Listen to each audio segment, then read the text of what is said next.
Hello. Hello. Casmo. Gonky ruined it, of course. We have three, Hello. Gonky. We could have done the hello. Casmo I wasn't briefed. Wasn't briefed. And then Doug goes, hello. Yeah. Hello. Hi, Casmo. Welcome back to our show. Hello, dudes. Just dudes tonight. Just dudes. Just dudes tonight. Perfect. Thought you guys look familiar. We missed you. I love it. Thank you. I missed you as well. What's new since the last time we spoke? Let's see. It's only been like 2 weeks, I think. 2 and 3, maybe. I went to Europa Wow. for work. Wow. And the guy I was flying with knew who you guys were. Really? So that was, yeah. I don't know how we got on the topic, but I showed a picture of Mover and I at lunch, and he's like, oh, yeah. No, he did not know me, but I was on this last trip, and I got recognized twice. Look at Very you. weird. Wow. One of them was one of the guys in the company. I was in the shuttle. I was talking to these Gulfstream guys in the company, and one of them goes, he's like, have we met before? Your voice is familiar. I was like, no, I don't think so. And then like 5 minutes later, you're like, do you make DCS videos on YouTube? And I was like, oh, shit. And then 2 days later, I'm in North Philly, and I'm packing up my bag, getting ready to go to the hotel, and this dude, one of the line guys, walks on the plane. He's like, hey, do you need anything else? I'm like, no, we're packing up and getting ready to go. And he's like, okay, hey, I just want to say thanks for all your DCS videos. I'm like, what? So yeah, it was weird.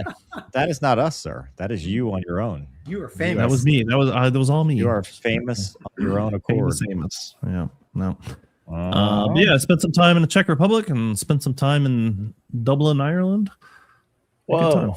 Did you drink beer both places? No, absolutely not. No way. I was on duty. Disappointing. Yeah, no, I of course I drank some beer. Yeah. Perfect. Those are good places to drink beer. How are you, Gonky, sir? I'm good, man.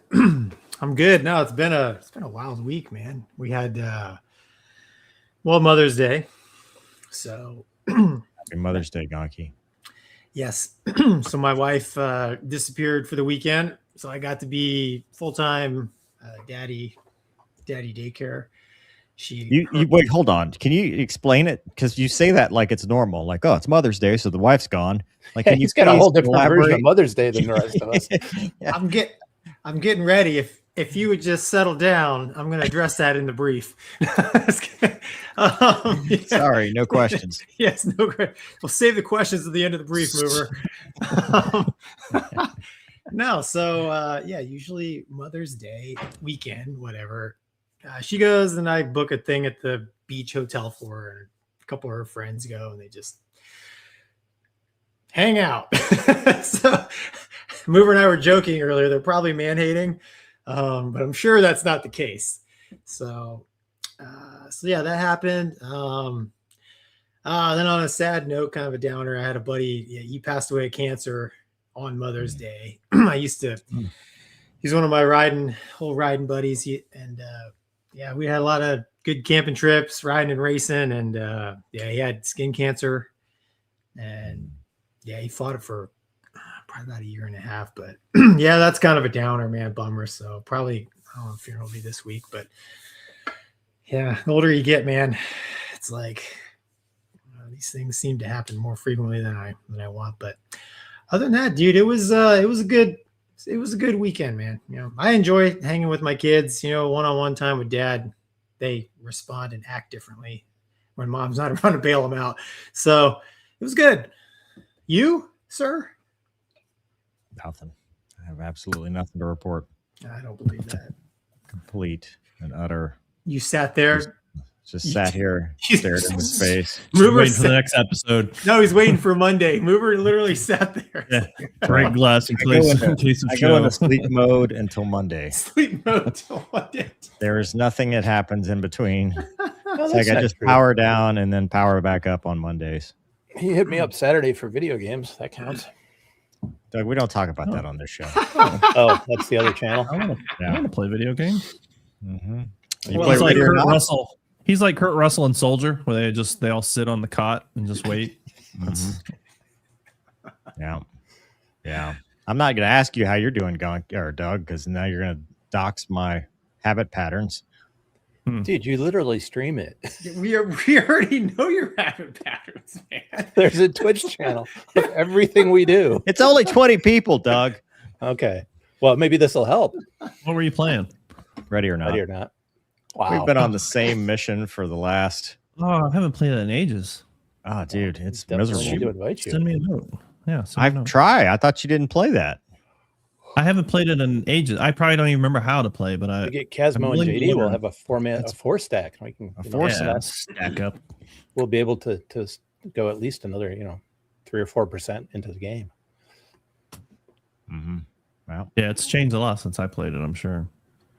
Yeah, there's nothing to do this weekend, Gonky, because it rained all weekend. It was awful. That's true. Well, dude, video games, it doesn't matter what the weather is, right? It's because it was raining. The chat is very interested in. You guys need to go over to Mover's Twitch channel. That's true. Like, share, and subscribe. 20 people. All 21 people. But I love the 21 people. They're consistent. They are. Yeah, I can play DCS on stream and have like 150 people, and then I'm like, I want to play Hunt now, and then it drops to like 20. Yeah, it's immediate. Yeah, it's so bad in Ready or Not that it's like you would be number 2 in category, like it, in the creator dashboard or whatever, because like nobody's playing. Number 3 in the category will really hate us. Yeah, but hey, we got a show today. We're going to talk about some stuff. We have Casmo as our expert guest. That's right. We have people in the chat to say things like Brian, who says, "I'm here for the Tesla chat." I like Tesla. No current progress on that front. Doug is buying a Tesla, in case you were wondering, Jasmo, for the context. Oh, all right. Yes, and speaking of nerd ops, I think DCS had an update with our Wombat. Oh, yeah. And we were trying to, before the show, we were trying to discover how you can hear him. The 5MC. Yes. What is a 5MC? Casmo knows. Ask the Army guy about the Casmo knows. Genius. I am the expert. No, see, like Googled it 12 minutes ago. That's the deck announcement. That's the speakers on the deck. Their boss, right? Yeah. So apparently Wombat's in there. I haven't heard it. I'd like to hear it. I have not heard it. I bet it's good. He's on they have the MC5 or whatever 5MC on DCS now. That's part of the change log. So okay. What I was told. No one's presented me clips, and I don't know how to operate it. Because when I went to the instant action supercarrier, just put you in tension, and I'm like, what do I do now? Yeah. So I don't know how to get out of tension and walk over there and see what he's up to. Right. Yeah, he might. Andy says a guy goes for a walk on a busy runway and gets sucked to an engine. WTF? How does too early? Yeah, we're going to talk about that. It could be a girl though.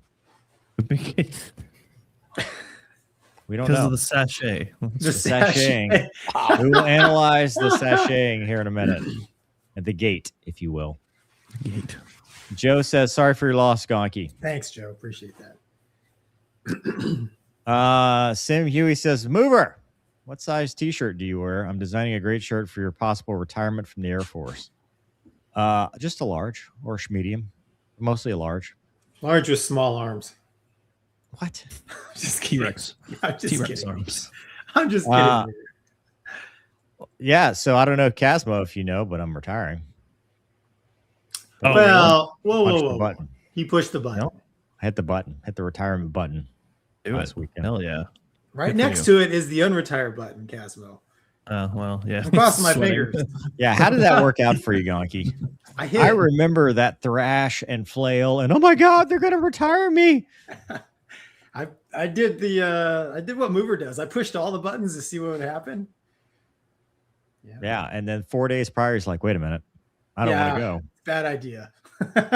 I'm not quitting. It's hard to jump off the train. Sometimes they just got to throw you off.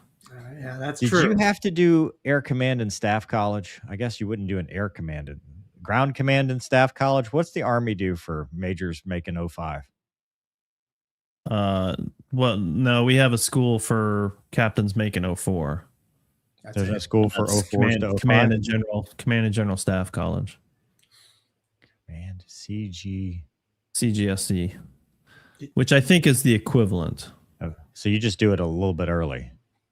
Yeah. We don't trust our commanders till they're lieutenant colonels. Well, I think that's the thing. Like we command a lot earlier. I mean, I was a captain and had 10 aircraft crews.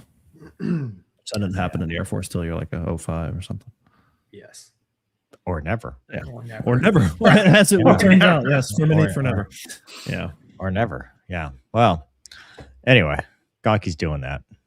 Yeah. The current Secretary of Defense hasn't even been to that, but I didn't want to bring that up. So. Thank you. I wish he would have gone through a Casmo because that's probably one of the things he would. See you later.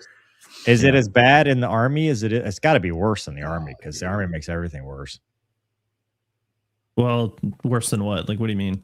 It's painful, dude. It's painful, Casmo. Like, well, the painful part of it is, as I recall, it's because you have it's Noah's Ark. Like everyone's on there, right? So like there's chaplains, there's logistics guys, there's infantry guys. So like your small group of like 12 or 14 people is one of every flavor. And so when it's time to do like wargaming and like, the big planning, it's kind of like, okay, chaplain, we appreciate you.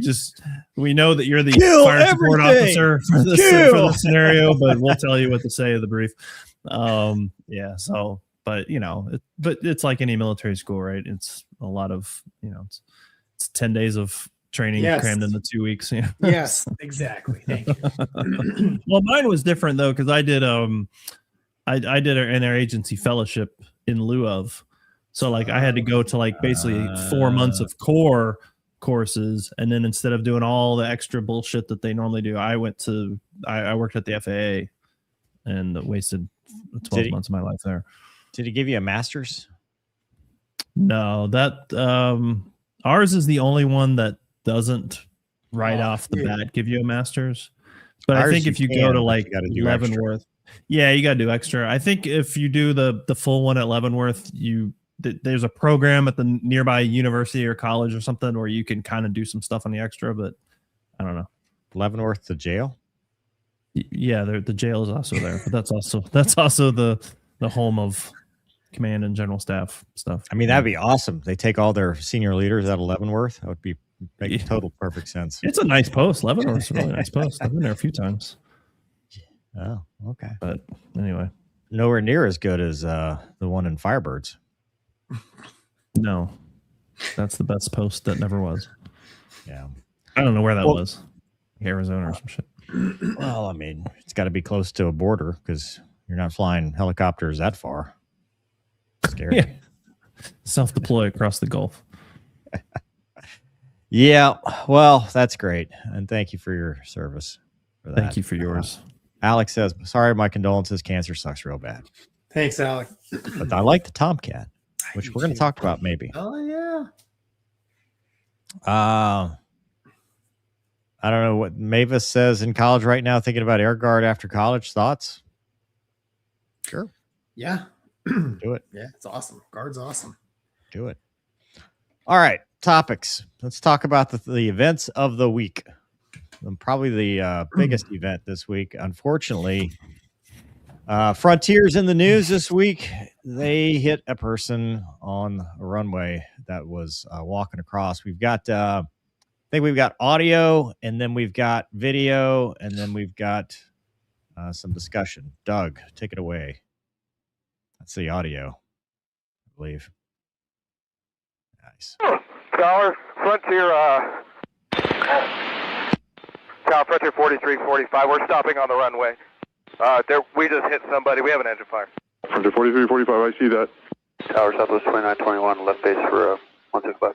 Frontier main answer from Southwest 4212, continue down the runway, and then Foxtrot, and then Charlie Sierra.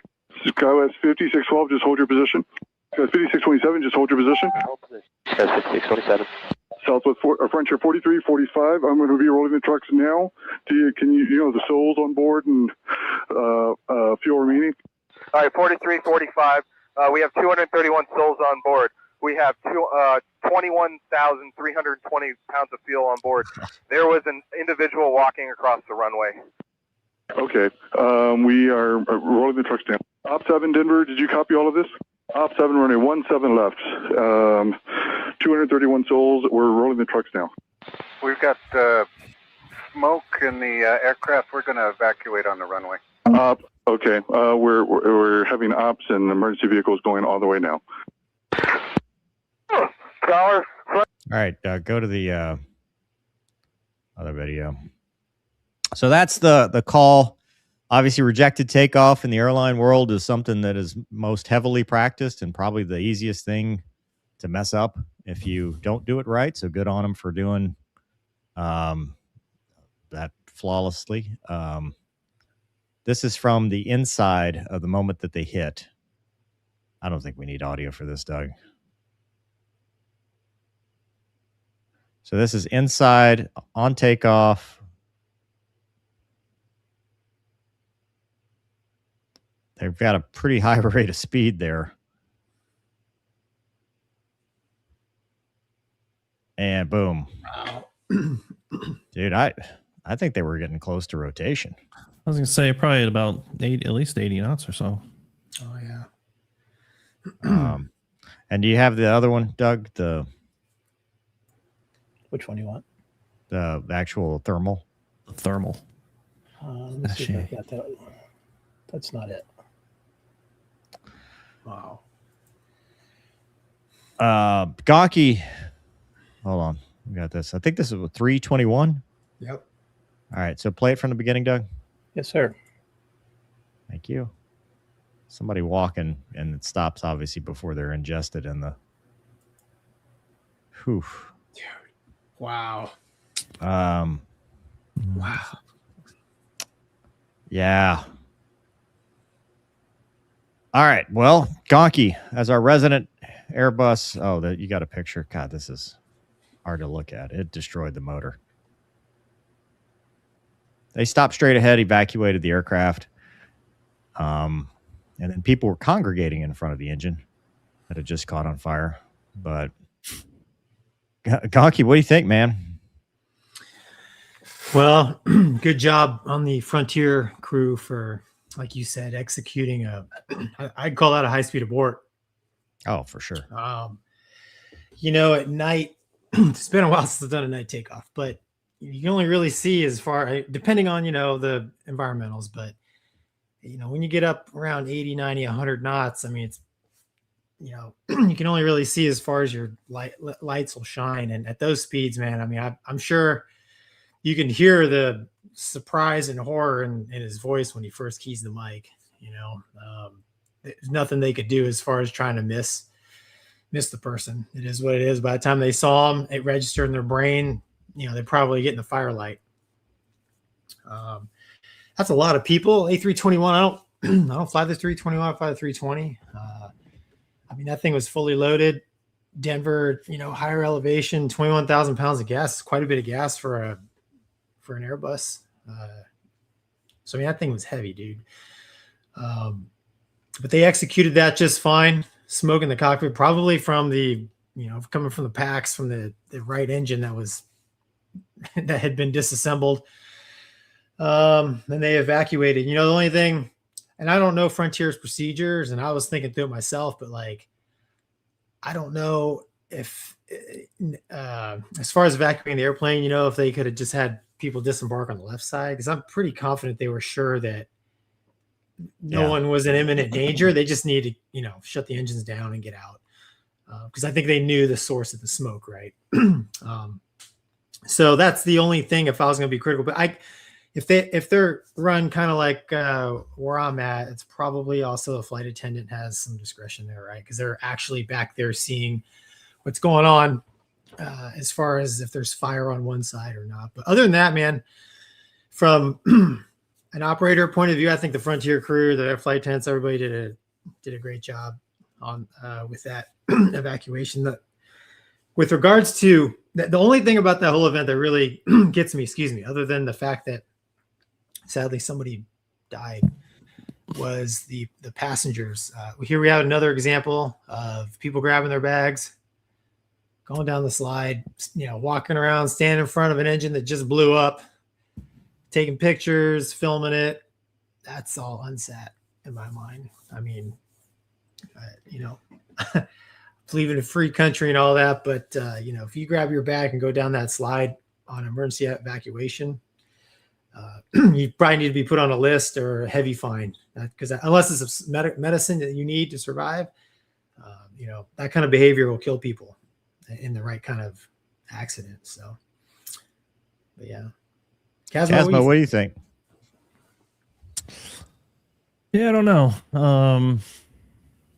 Obviously, major security issues.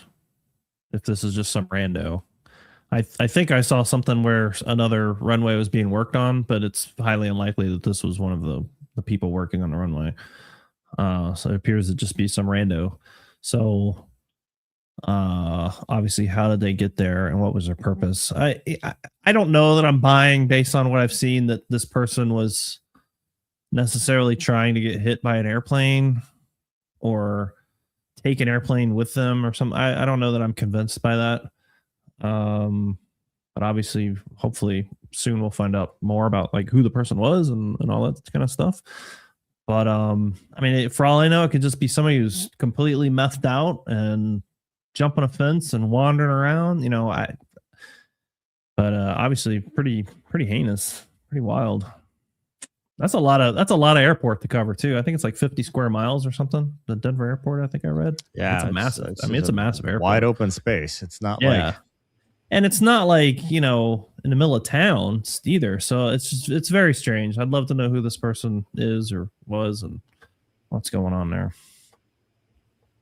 Yeah, you got to think for the poor passengers that saw it. I mean, that's an image that will haunt them. Do you think they knew though? Like, I don't think anyone saw anything though. Yeah, I think at that speed, I don't think anyone saw anything. I think it's just. But now they, you know, now they know after the fact, and I can see how they can. Yeah. Well, the pilot saw it. 100%. Yeah. For a second or two, you know, like you said, Gonky, you're not seeing that in the daytime. Yeah, but at nighttime, like you said, like you're out running your lights at that point. Yes. You know. Yeah, and it's Denver.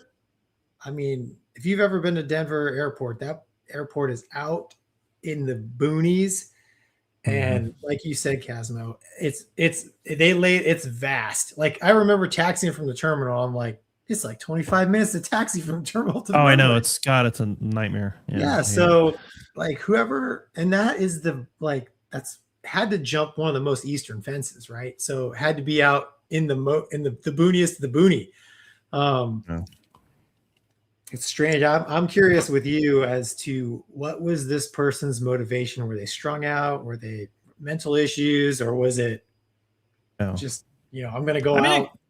It could be suicide. I'm not saying that it's not. It's just like really elaborate. Like I just feel like there's a lot that could go wrong on that. Very hard to time correctly. Yeah.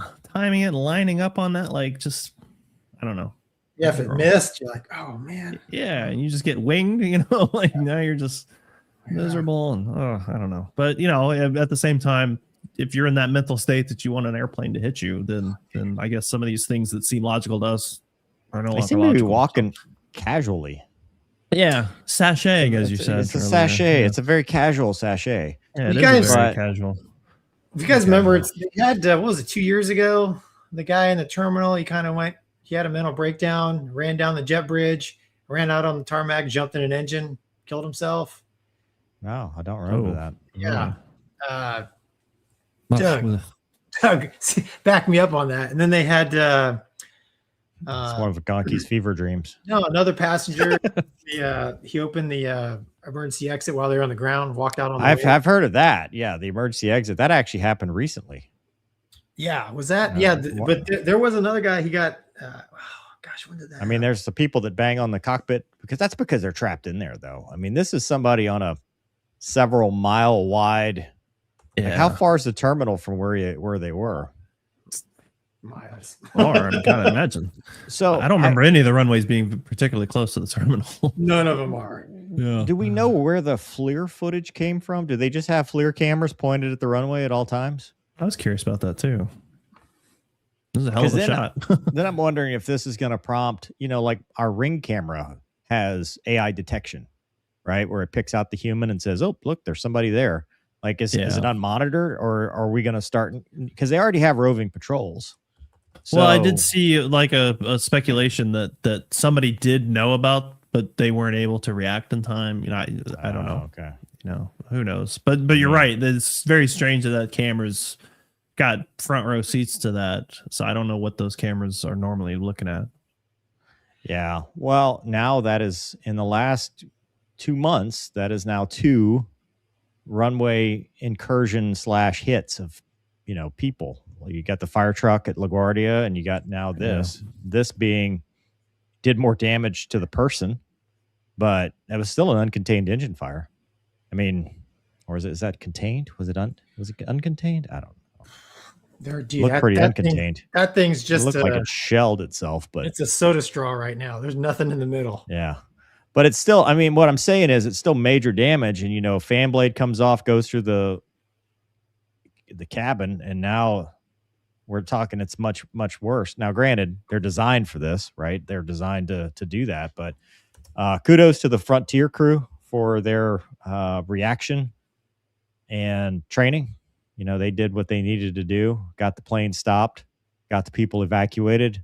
I agree with you, Gonky. If you're going to take your bag. And so people will argue, because I saw this last time, like, why do I need? Well, it's because when you are the whole point of an evacuation is to get 231 people off the plane as quickly and as orderly and as safely as possible. When you're stopping to grab a bag, like, people can't do this at the gate. They can't do this under normal, we're not on fire, we just need to get off the plane to make our next connection. You add the stressors and the yelling and all that stuff. Number one, it slows you down. Number two, you can hit somebody with your bag. And number three, your bag gets caught on stuff and now becomes an obstacle for everybody behind you trying to get off the plane. It's just stupid. Yeah. Don't do it. It adds up, right? Like, you think that, I just grab I'm standing here anyway, I just grab my bag because people are stuck ahead of me. But it's kind of like traffic, right? It just takes like one person to slow down, and next thing you know, well, that great video is that I think it's Japanese airline where the plane catches on fire and they evacuate like nobody's business. The 787. But that plane burns like quick, and so it kind of shows, like, you know, the importance of it. So yeah. Yeah, that was was that an ANA 350, I think, that hit the Coast Guard? That's the one you're talking about, right? It's like at the gate. It pulls up to the gate. No, I'm talking about there's a fire, right? Right, Casmo? I think they had a fire on board, right? Yeah, they had some sort of fire, and everybody's like, just everybody gets off. No, there's a when that I think it was ANA. It was that, or it was I think it was a 350 to hit that Japanese Coast Guard aircraft. They got everybody off. Like, I mean, yeah, their culture's a little bit different, though. So that was on July 8th, 2025. Andrea Russo died after running into an engine on an A319. He ran out on the tarmac and hopped in the engine. So yeah, it was like a year ago. So unfortunately, I mean, I guess that's on the list of, 99 different ways you can. There you go. JL 350-900 Coast Guard plane at Haneda. Yeah, this was different than the one I'm thinking of, because this one was like at the terminal. I think something like caught fire, like a battery or something. Yeah. Well, but the point is, though, get off the plane stuff. And while we're on the topic, let me lighten the mood a little bit. For people riding on airplane, please take your backpack off. Please. Or put it on your front. Like, God, every time. And I'm just sitting there, doosh, just getting slammed. Oh, I hate it. Yeah. Dude, I hope we talk mental health. Number one, the mental health side of, if that was intentional, people getting help before it gets to that point, because that's very elaborate. That's not just a, that was premeditated. I mean, dude, that's a lot going on. Right. Whether it was intended to or not, it could have hurt a lot of other people. The second piece is, I hope that it was Frontier Alpa. They are an Alpa carrier. I think so. I hope that whatever peer support for the pilots that exists, that they have the access to it and they use it, because something like that, is gonna be a traumatic incident. It just, that IR shot, it just doesn't look like there's any reaction out of the person at all. Like it literally looks like they're in their own little world, just strolling. And whack. That's what made me think it's not like it's drugs. Like that's just my initial go-to. Because if I was trying to get by plane, I think I'd probably look at the plane to make sure I'm in the right spot. I don't know, but I'm sure it's startled you, man. Because I mean, as a human being, how many times have you ever had an A321 barreling down on you at 100 knots? Yeah, right? Like this might be a bad idea. Boom. Right. Yeah, I feel like that, but that person just seems like I'm walking over to the Steak and Shake crossing the street. Well, Gonky, you want to talk startle factor? In the sim, the startle factor is the fire bell, right, and the first indication of an engine problem. Their startle factor was the person. You're right. Yeah, but they probably missed the bell. The bell is probably ringing, and they're just like, "Did we just hit a human being?" Like, yeah, I mean, there's a lot to be said by the startle factor when it comes to stuff like this. I mean, it just takes you, even the most professional person, it's like, what, like the disbelief of this is actually happening. That's why, dude. I mean, big kudos to the flight for him, because I mean, because the instant internal conversation you're having with yourself. No way. Yeah, right. You're like, what? You're like, no, what? Honestly, it's probably better that it happened at higher speed than lower speed. Yeah. Because anybody that's ever done a rejected takeoff at low speed, especially on the high power engines with your heavy, is yeah. And I mean, and by lower speed, I mean like the 30 to 100 knots, not taxiing. Yeah, dude. I don't know. The sad part is, probably it's going to be friends and family of whoever the person that was. They're going to be the only ones to be able to share any insight if there was any kind of mental problems or drug problems, because there ain't much left. Yeah, it's awful, man. I don't know. I don't either, dude. But... All right. From the kids at home, let's see if there's anything related to this. Renee says, if they use the slide the guy went through, would you not have pink mist everywhere? No, I mean it. Not on the slide. Because it's behind. It's going that way. It's in the intake, which you could see if you zoom into those pictures, you can see which there's little kids in front of that intake. Like, I'm with you. I don't know why they didn't just keep that door closed and go off the other side. Because even if they don't know that it's a crime scene, you go away from the. Yeah, right. You go away from where we just had a fire. Yeah. That would be my only critique on the whole thing is... Well, everybody's got a plan, right, till they get punched in the mouth. And I think that's probably one of those where it's like, there's so much going on, and it's just like, get off the plane. I'd be curious what the flight attendants knew, Exactly, Castle. They probably got a quick call. Hey, we're aborting, evacuate. Okay. Yeah. I mean, they should know that there's a fire, right? Because that's like their thing is look out the window. But still, it's easy to throw stones. But Gonky, I don't know about your airline. Again, I'm not critiquing Frontier. I'm just relaying my limited airline experience recently. The training was always park the people, right? When you stopped. So this is a captain, remain seated, remain seated, remain seated. That's right. Then you go through the checklist. And That's then right. in the evacuation checklist, there was this is the captain, evacuate. Yeah, exactly. Like it's very rarely did you stop and then go evacuate. You didn't do that till you got to the evacuation checklist. That's true. And it's read and do. So it's right. Like forced crew. Right.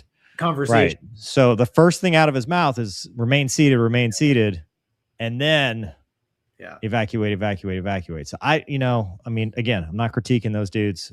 Yeah. And sometimes in the back, they'll just do it on their own, and in the sim, they're like, Bubbles has said we're gone, and they just did their own evacuation. You're like, well, okay. Yeah. Well, run the checklist. Yeah. Well, it also, now that you mention that, it makes me think of the whole Miracle on the Hudson thing. Didn't a passenger popped open a door that they weren't meant to? In the like back? They didn't have guidance. I think in the back they popped open one of the doors that they weren't supposed to or something. So I mean, for all we know, a passenger opened that door and popped the slide. I don't know. The slide's automatic, right? The passenger went up and got to 1R. Maybe, dude, they're bringing look. their bags and they're. That's all true. we do in this show is speculate, so I'm just speculating. That's right. This ain't the news or nothing. Thank you. We're not speculating, Cosmo. We're running simulations real time. So all to watch.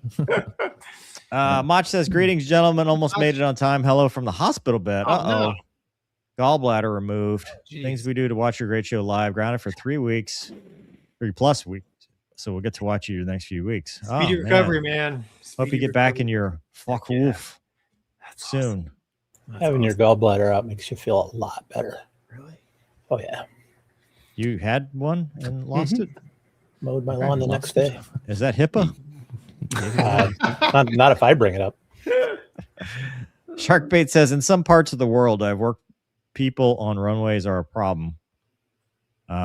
Some parts of the world I've worked, people on the runways are a problem. Well done, that crew. The packs, however, not so much. The packs are never good. You know, people cannot be trusted with caring for others in the United States. Is the selfish mentality, dude. Japan would have been perfect.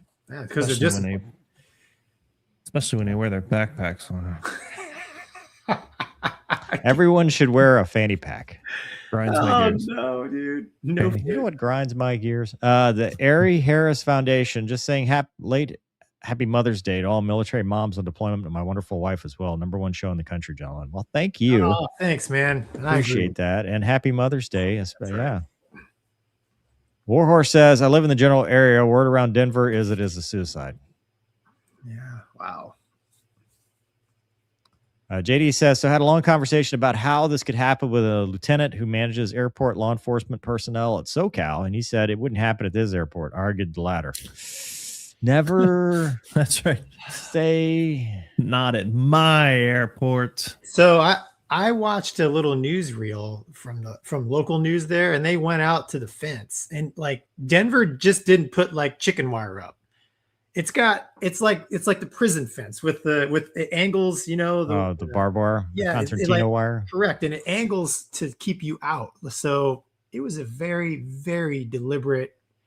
I mean, did they find the hole in the fence? I don't know, man. Not in the clip that I watched, but they were standing there. You can see Frontier take off in the background, and I look at that fence. I'm like, dude, that's not when you just no tools and just hop over. Yeah, it's crazy. Yeah. Teat Seeking Missile says, hey, Casmo, I appreciate the interviews on your channel with Movie and Gonker. Lots of great insight and stories. Thank you for your cervix. Meow. I love it. Thank you. Liger Noir says, most Army C3 offers a master's or credits towards. There you go, Gonky. Get your master's degree so you're set up for your 06. You first. Retirement in 5 months, 30-something days. Renee says that poor pilot, he was so shook up. I agree. You could hear it. Yeah. I just startled. I mean, the adrenaline's flowing like a big dog. Yeah. Tevin says, I was able to see the F-16 Viper demo, F-35B demo, and Aaron Deleu performances this weekend. All were extremely impressive in very different ways. Oh, but we have a topic for you if we ever get there. We're 40 minutes in and we've covered one. Kevin says, Tomcats, yeah, we're getting way worse. The last couple of weeks we've been... Warhorse says, as an Army brat, I spent 5 years at Leavenworth. Well, I'm sorry for your incarceration. I didn't know they put children in jail there. I like telling people that just to get the reaction. Well, you got it. I love it. Worked. Hey, Casmo, aliens are real. I know. I've been Watch saying this it for years. Check this out. I'm watching. Let me enhance. Look at that thing. Oh, yeah. Look at that. Look at that. It must be an alien. Ooh. Any orb. This is from F-35 EOTS. It goes on for 1 minute and 46 seconds. Yeah. Don't they shoot it with a missile? Or is that not this one? I don't know, man. This is the only one we got. I like its little smoke trail. That's its exhaust. Has to be man-made. It's riding in the air. Chemtrail. That's the chemtrail dispenser. Yeah. Eat Jenny, at will you marry Joe's. me? Yeah. Yeah. We're Yeah. trying to call you about your car's extended warranty. Like an Etch-a-Sketch. Is this not the exo-atmospheric kill vehicle that we've seen so many times with the ball that's got the things? I think it's an anomaly in the F-35 software for the. Yeah, it's probably a bug that's on the sensor. Probably Yeah, it's not like a cursor. Yeah. Wait, is that somebody walking around? What is that? What in the world? Oh, I thought that was like legs. Is this on the It actually ground? looks like a parachute. Are they drawing a sky penis again? Yeah, it's another Navy sky penis. Silly aliens. Yeah, it is a sky. Look at it. No, they're drawing. What's the There's a the dinosaur. flag? Like the magic carpet thing that's on Yeah. the left. Fading in and out. I don't know, dude. Is this the F-35B? Is that why we're sitting so still? I was gonna say, like, he is, dude. This is the best 10-degree turn I've ever seen in my life. Yeah, he's not moved one. No. There's single not a inch. cloud in the sky. I mean, It's a beautiful day minus the kill vehicle. All right, what does it say? It says it infrared sensor aboard a military platform, so it's not necessarily an EOTS. There was one where they shot this thing. Like the video continues and they shoot this thing. I remember in the documentary Independence Day specifically, do not shoot at the aliens. That could cause bad things. What happens? They turn. Just no, you're not Yeah, supposed I to don't do the.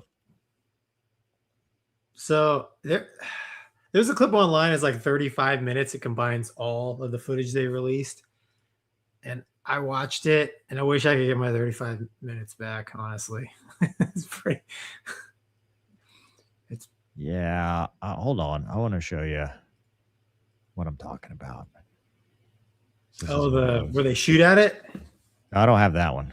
Oh. Doug, if you can find that, that'd be great. Oh, nope. Don't want to do that. That thing. That's what it looks like. What is that?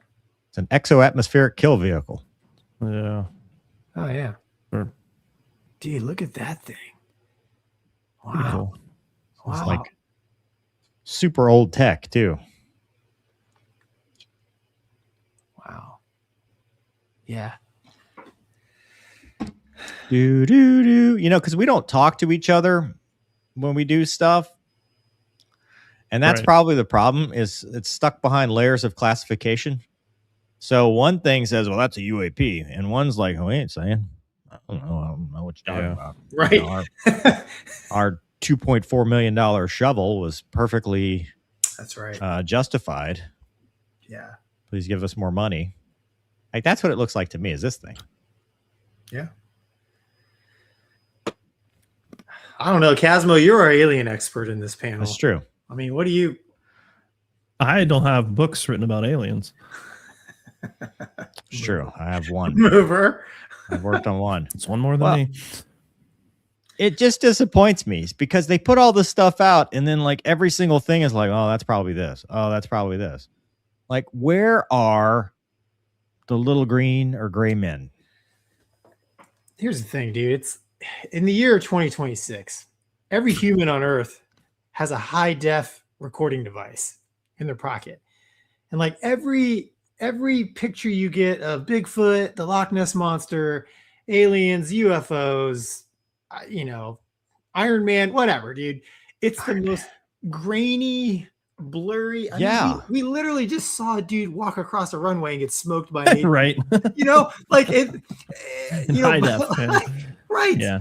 Like, you mean to tell 100%. me this grainy, just ambiguous crap is the best that we have? Like, I don't buy it, man. I mean, between all of us, we've got thousands of hours all over the world flying in different airplanes and different environments and stuff. And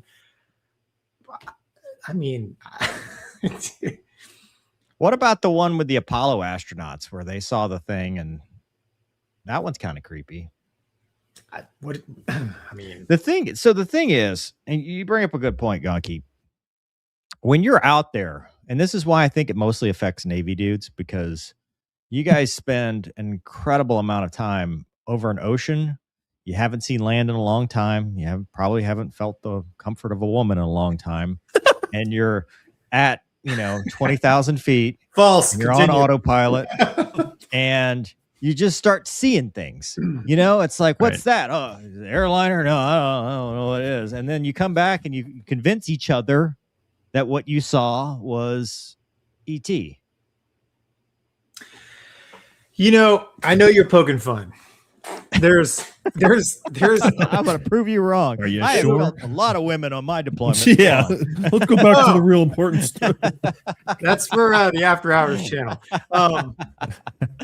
Dude, there's a little bit of truth to that in the sense that when you're out in the Pacific, featureless, right, night, it is easy to misidentify things. I've tried joining on a star before, because you just Loser. But you know what I'm saying? Like initially, Casmo right? would never do that in his Apache. You're like, okay, yeah, that's my lead. I think those are the lights, and you start to do like, because you're away from all the ground lights, like that. You're just out there. You're practically in space. You don't have as good a visual reference, so you start to lose. Right. You lose your references, right? So I have seen like lights and things out there that I misidentified, and then once I realized, oh crap, then I'm like, that's just a star, right? Dude, humans do that, right? When have you woke up at night and been like, somebody in my room, and you're like, right. Oh no, it's the, it's my nowadays it's my kid. He's actually in there, but yes, he's standing there. Yes, before kids, I know what you're talking about. All right, but let me ask the question: Do either of you believe in aliens, and do you believe that there have been visitations here? I don't. You do not. That's Find out in my book.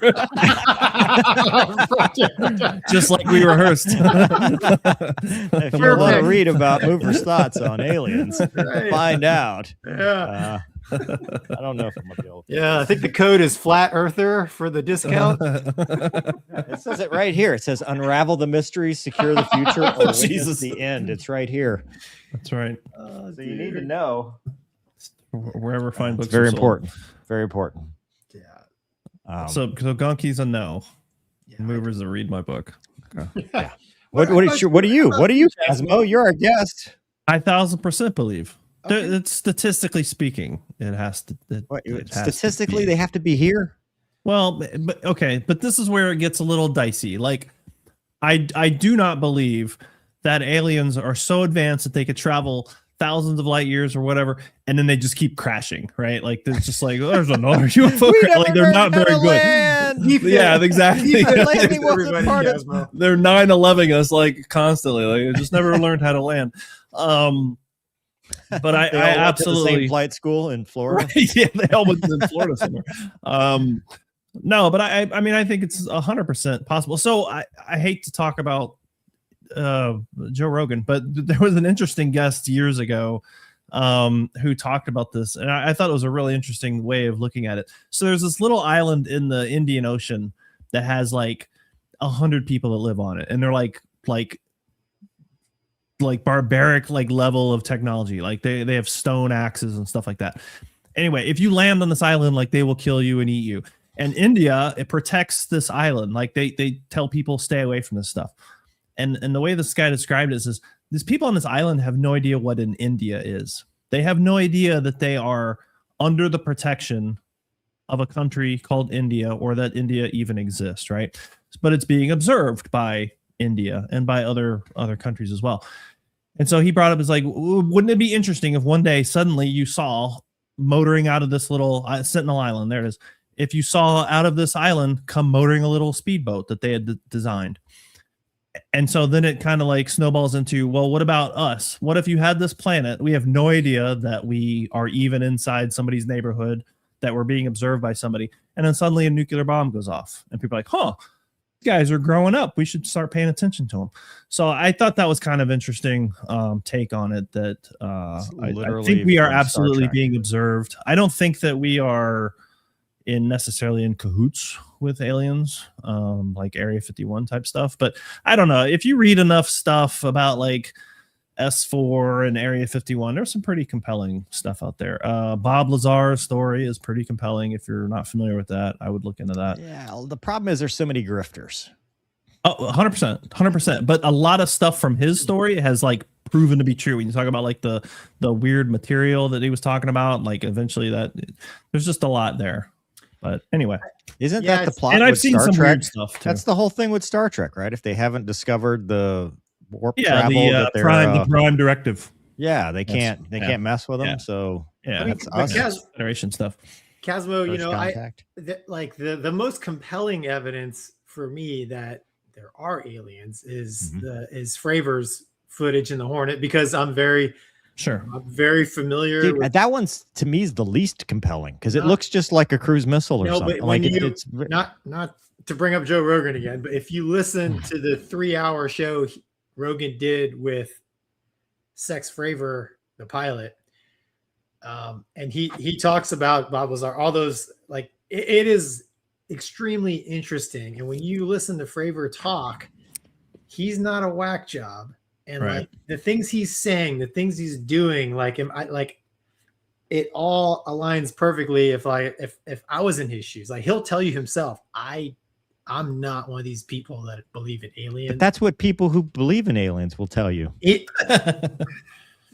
If you, I mean, it's like 3 hours. It's very interesting, and it paints his view is, I don't know what I saw out there, but what I saw doesn't match with anything that I know of performance-wise that human beings have on this planet. And he was in a high-performance military jet.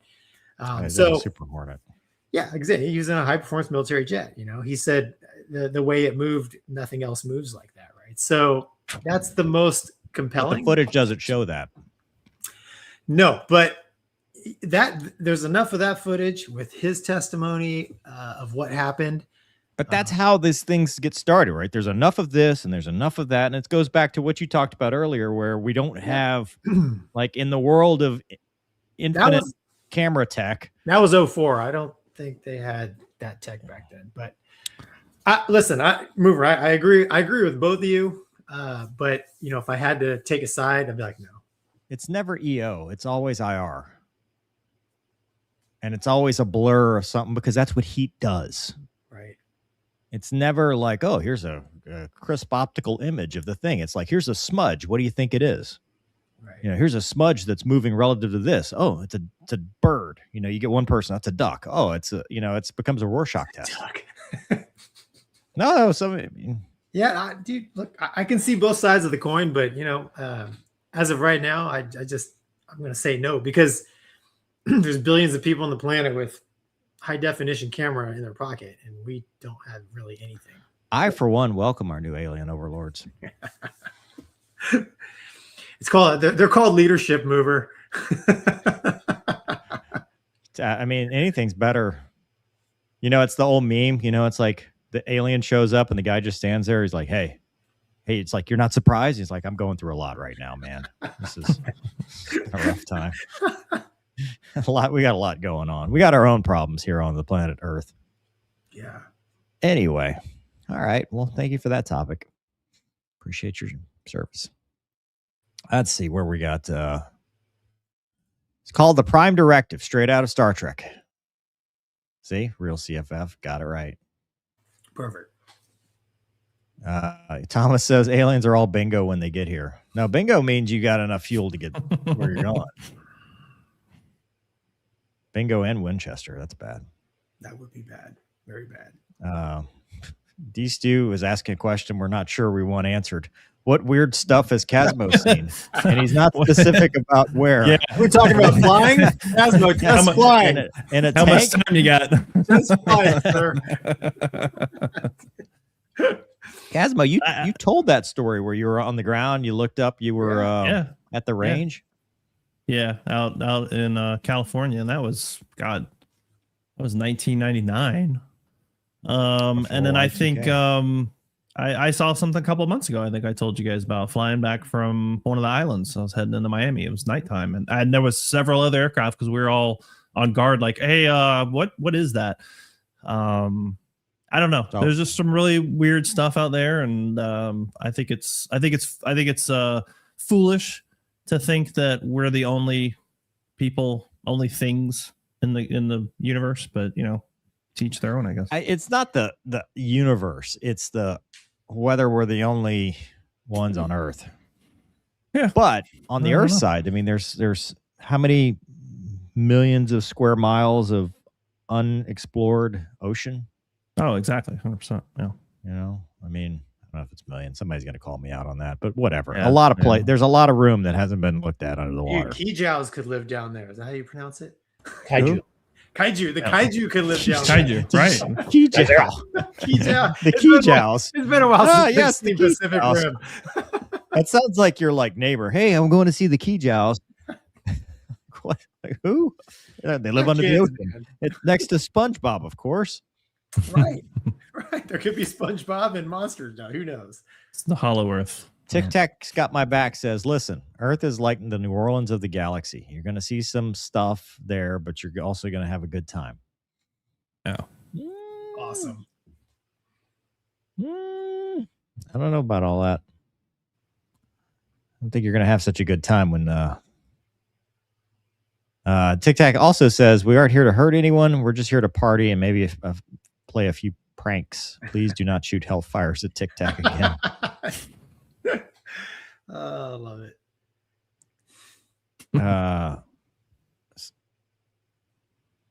Oh, wait, no, that's the different topic. Well, we can talk about that. We're done with the UAP. Six Stringer Size says, saw a longer video where he had started from further back and he was slowing down, speeding up like Frogger. They may have taken that video down. Yeah. I mean, if he's What are trying we to talking time about? this is the Frontier thing. Yeah. Oh, the sachet. We're back on the sachet, which is what the dude in DCS does. If you ever watch, that man sachets like you read about. Never notice that? Who Who mean does? The deck people? When you Deck eject guys? and you walk, you use your controller to walk, you Yeah. sachet. I just hope one day I can slide on my knee like the RPG guy does. Nice. Pump Guy says, mental health minute, which we need. When everything seems to be against you, remember that the airplane takes off against the wind, not with it. All right, Doug, write that down. Henry Ford. We're going to keep that one up there. And Harrison Ford said, land on the taxiway. LaBray says, UAP, Flight of the Navigator for all of us. See you later, Navigator. One of my favorite movies as a kid. Pee Wee Herman is the voice of the robot. Really? How do you know these things? You're You're like a walking IMDb. Between me and my brother, we know everything. Sitting. Thomas says, A10 gun goes Bert. Tomcat gun goes meow. What is going on with Tom? What is can we just jump to whatever this is? Tomcat constantly. All right, Tomcat, all right. Tomcat. What's the big deal? All right. Really, Cosmo? What's the big deal? Come on. Tomcats fly again. Yeah, who Hit gives it, a shit? Doug. God. Hang I'm on. not putting that in the clip. You'll get so many views. That'll make the short. Thanks, Cosmo. Appreciate that. All right. So the Maverick Act with Senator Sheehy and Senator Kelly has moved to the House of Representatives. It authorizes the transfer by the Secretary of the Navy to the U.S. Space and Rocket Center Commission in Huntsville, Alabama. I already read this on my channel. I'll summarize it. So basically, they've got 3 Tomcats, and they've authorized them to be transferred, and a private organization can make one flyable, and they will give them enough parts if they have to do it, as long as it's no cost to the Navy, and they waive all liability if they do start flying this as a demo. There's already a group, I think, in Dallas that's already started working on restoration on the one that was involved in the Gulf of Sidra incident. In fact, I got a text from Oregon, who you may know from my channel, who says that the Bunos mentioned in an article on the Maverick Act incorrectly states that the Buno 159437 is a D model. It's actually an A model that was involved in the 1989 shootdown of Libyan MiG-23s. It was Gypsy 202. It's been on museum hold. Herman Munster Cook was flying that jet the day he shot down a MiG-23 in 1989. Munster says it is on hold. So that's deep intel, folks, straight from it. But 3 Tomcats now earmarked for the potential transfer are identified by 164341, 164602, and 159437. They're currently in storage at the Boneyard in Davis-Monthan. So that's it. We're going to have Tomcats potentially. They cannot be militarized though. So they have to be just air show like Gonky and I like them. We've volunteered as tribute to fly them or ride in them. It's the only jet I'll ride in. Please, Casmo, give me your thoughts now that you know. I know you're all right. Cool. That sounds great. Sounds pretty cool. I don't know. I already saw one fly at an air show, so I don't care. I got mine. It's the most awesome for the air show. It's the most awesome airplane I've seen at an air show, personally. I never got to see it at an air show, man. So it makes your lungs rattle. Yeah. Yeah, it does. Yeah, when it's like turning and it's pointing its ass at you, it's like you feel it in your chest. I remember that. A lot of things are like that. That's cool. Yeah, I think it's awesome, man. I mean, it is important, I think, to preserve aviation, like history of aviation. I mean, the Confederate Air Force, right? All the war. Sorry, that's what I meant to say. Commemorative. He's out here as a Civil War general. Man, oh my gosh. Robert E. Lee, I bring in the Tomcat. Right. It's the only way. I think, dude, that's important for future generations, and it's preserve the past. I mean, we got A4s flying, right? There's F-86s. There's F4. There's an F4. That's Collins right. Foundation. Yeah, I think someone's working on F8. Yeah, man, the Tomcat is arguably, it's extremely iconic aircraft, and I think it would be a disservice if we didn't try to get one flying for the air shows. I mean, it's going to take a lot of work because from what I know, it's a very complicated airplane to work on, and it's going to require some dedicated people, which I'm sure there's a lot of people who would be willing to donate their time. Right? I never flew it. I stood in the intakes once. I've flown it in DCS. It's close enough. I'm good. I need no training. Yeah, I would love for them to get one flyable and be at the air shows. I think that would be. Is this a clever ruse by Thomas Cruise to put one in Top Gun 3? I don't know, but 1,000%. If it happens within the next few years, I mean, there's going to be like, he's going to be involved somehow, man. I heard Kid Rock was going to get the first flight. He's the Rio. It's going to be Maverick and Kid Rock. I mean, what's crazy, correct me if I'm wrong, but if the Tomcat goes and a private company, charity, whatever, makes it flyable, he could fly it, right? Yes. So could we. Yeah, okay. Got it. So could Casmo. Let's be honest here. But yeah. I don't care about anything other than what I just said. Okay, but Mover, see only this clip and be like, Cosmo will never fly. Okay, out of me, you, and or Tom Cruise, only one of us has, let's just say, the means to make Maybe the means. It's a nonprofit. Again, only in the real world here, Mover. If they have 3 apps, dude, Mover, Gonky, and Tom Cruise. We'll go by height. We're gonna Listen, you lose to Tom Cruise every single time. Okay, 100%. just so you understand. He can ride in the back just like he rode in the back in Top Gun Maverick. It just like he. It would not. He's so used to it. He knows where to go. Dude, it It wouldn't surprise me if there's everything in the world. He's probably on the phone with these people. He's probably like, hey, here's $100 million to get that thing going. Make me the pilot. Right. I've already got my DPE lined up. I'll send you a coconut cake every year. Yeah. The Church of Scientology will be contacting, whatever. Like, that's right. It's going to happen. Like, if that airplane becomes flyable, it would not surprise me if and honestly, like, that'd be awesome. 12-year-old Gonky would love this. So the only thing left is for Nick Cage to bring back an Apache. Probably in the world. Well, they're still flying the Apache. Right. There's nothing to bring back. And a Kiowa. Nick Cage doesn't have the pull. Billy Lee Guthrie can come back and bring back your Kiowa. Yeah, how come no one's championing that? But whatever.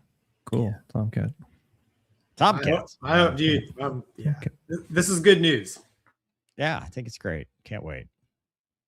Just gonna sit there and wonder what life could have been like if I'd have been an actor. That's right. You weren't a Tomcat guy and you weren't an actor mover. It might be a little too much.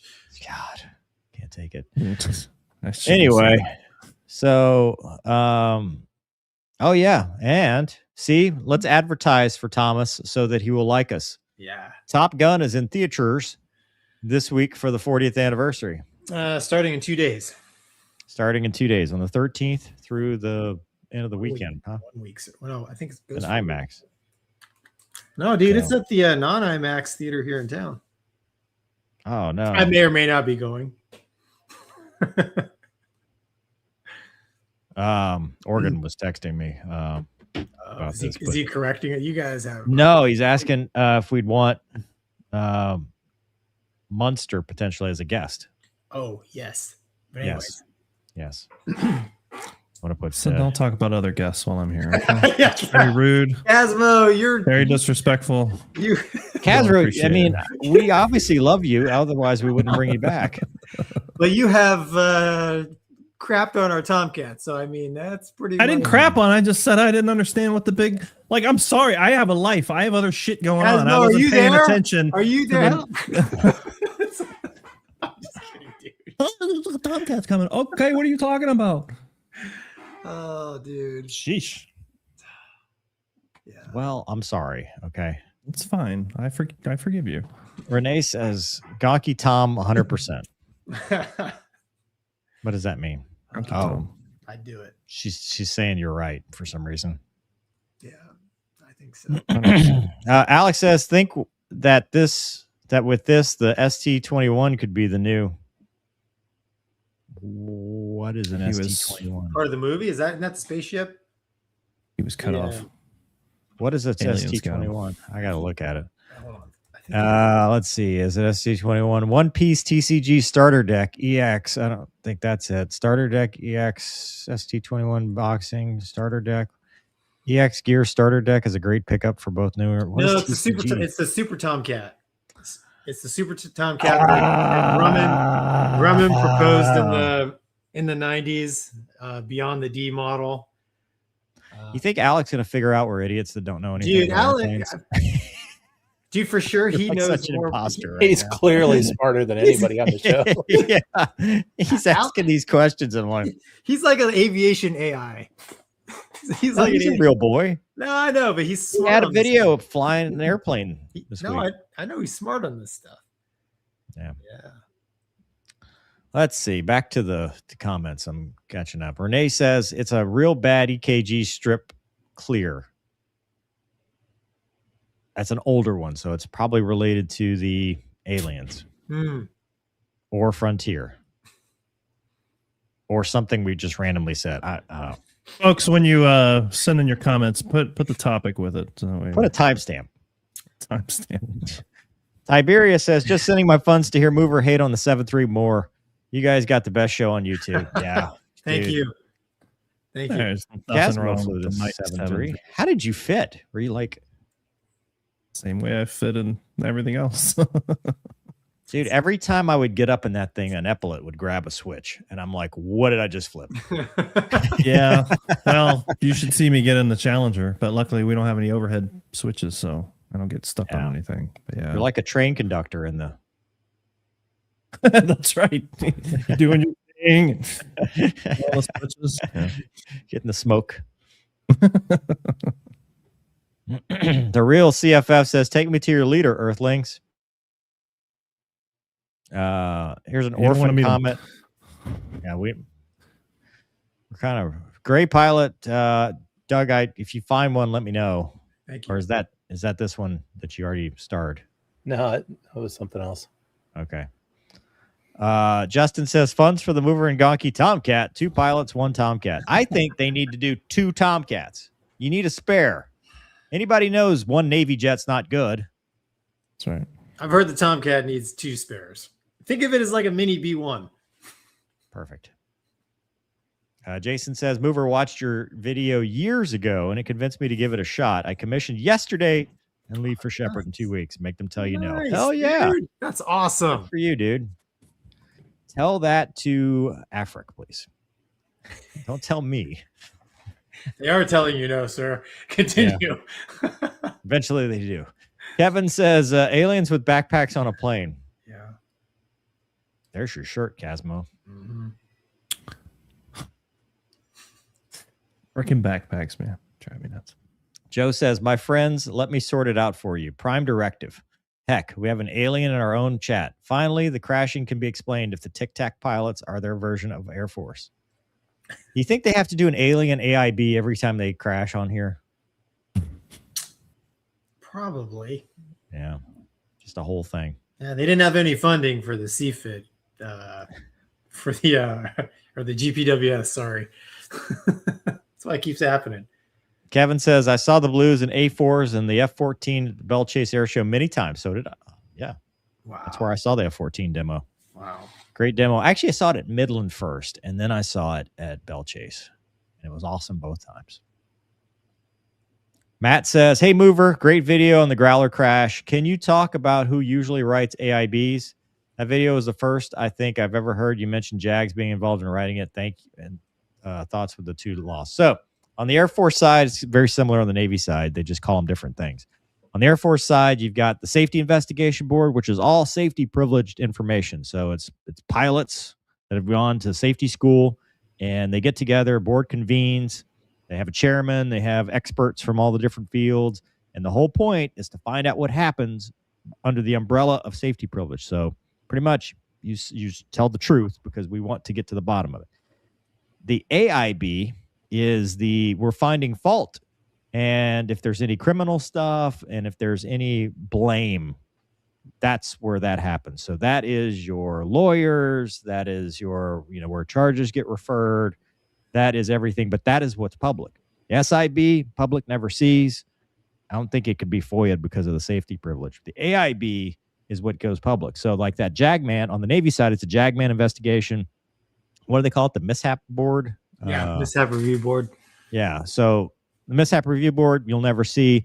The Navy used to put all the JAGMAN investigations in the reading library on the Navy FOIA page. They have stopped doing that for some reason. They're not as transparent as they used to be. The only way to get them now is by FOIA or somebody gives you one. But that is the lawyers, and it's also pilots. I mean, pilots are part of the board too, but that is where the legalese stuff, where they're trying to find fault and blame and who did what and what they violate. Yeah, the safety side was usually run by a executive officer from another squadron. So, and then usually the two reports, they don't match exactly, but they usually point towards a similar findings. It usually starts SIB to AIB. Like they're usually one than the other, and so the facts don't really vary that much. But the AIB won't include everything from the SIB if there's safety privilege stuff that they don't want out, especially when it starts like classified stuff. A lot of classified stuff, can't go beyond that. Right.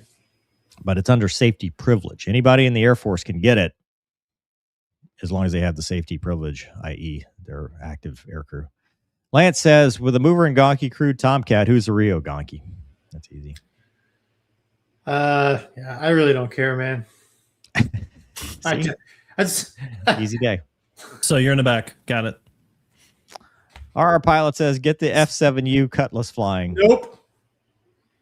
No? No, dude. If you do your research, the gutless Cutlass killed a lot of people. Nope. Okay. Mavis Bacon says, going to go see Top Gun in theaters this Wednesday. I've never seen Top Gun in theaters. I know. Me neither. That's why I'm going. You taking Rip Dog? No. You just going by yourself? No, dude. I'm Your gonna wife's make going to do that? Bruno? Under the guise that we're just going for dinner. Oh, you haven't told her yet. No. Yeah. Lineman says, suppose Thomas Cruise does fly the F-14. We could have Maverick and Goose flying together again. That would be wild. But he's dead. I was going to say, I thought he died. Well, he did, but I mean, listen. That'd be a continuity error. Right. It'd be Rooster again. Yeah. Okay. Chili! First time watching live for quite some time. I appreciate you all. Thanks, Thank you, Chili. Chili. I don't know what time it is in the land down under, but Alex, sorry, my allowance is only $5. Oh, dude. That's okay. Doug's got you. Yeah. Jeez. Full Afterburner USA says flight of 2 or bust. There you go. Flight of 3 for a sneak pass. Teat seeking. Actually, you know what? Whole squadron of them. 2 pilots, 1 Tomcat is. Oh no. I'm not saying. I'm not. No. Oh, There are dude. children present. Oh, Like it wasn't subtle enough the first time. oh, dude. Aviation exactly. Mayhem says, "Love the T-shirt Casmo. Greetings from Ireland." Yeah, Is it's your I shirt got my says Ireland? shirt. Yeah, I got it in That, Ireland. dude. I got one of those hats too, like the little like flat, whatever. I don't know what those are Full called. tourist. Yeah, 100%. I got coffee mugs. I got shirts, like all kinds of good stuff. Look at you. Yeah, no. All right, for our third immersed topic myself. of the evening, our fourth. We're doing better than last week, dude. Yeah. So I think this is Gonky's dream, is to be the guy that gets to strafe a boat. But that's what this guy did. Let's watch it. Or girl. Disabled the boat. Do we have audio? Or is there no audio? That is the audio. Burp. Yeah, got him. Perfect. Go back That's- to the ship. That timing was Yeah. perfect. Thank you.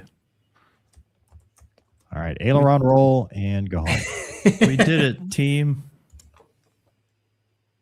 So there was a previous report, and we haven't confirmed whether this is the same one, of Hornet strafing the rudder, which I'm assuming is this, because this is pretty dang close to the rudder.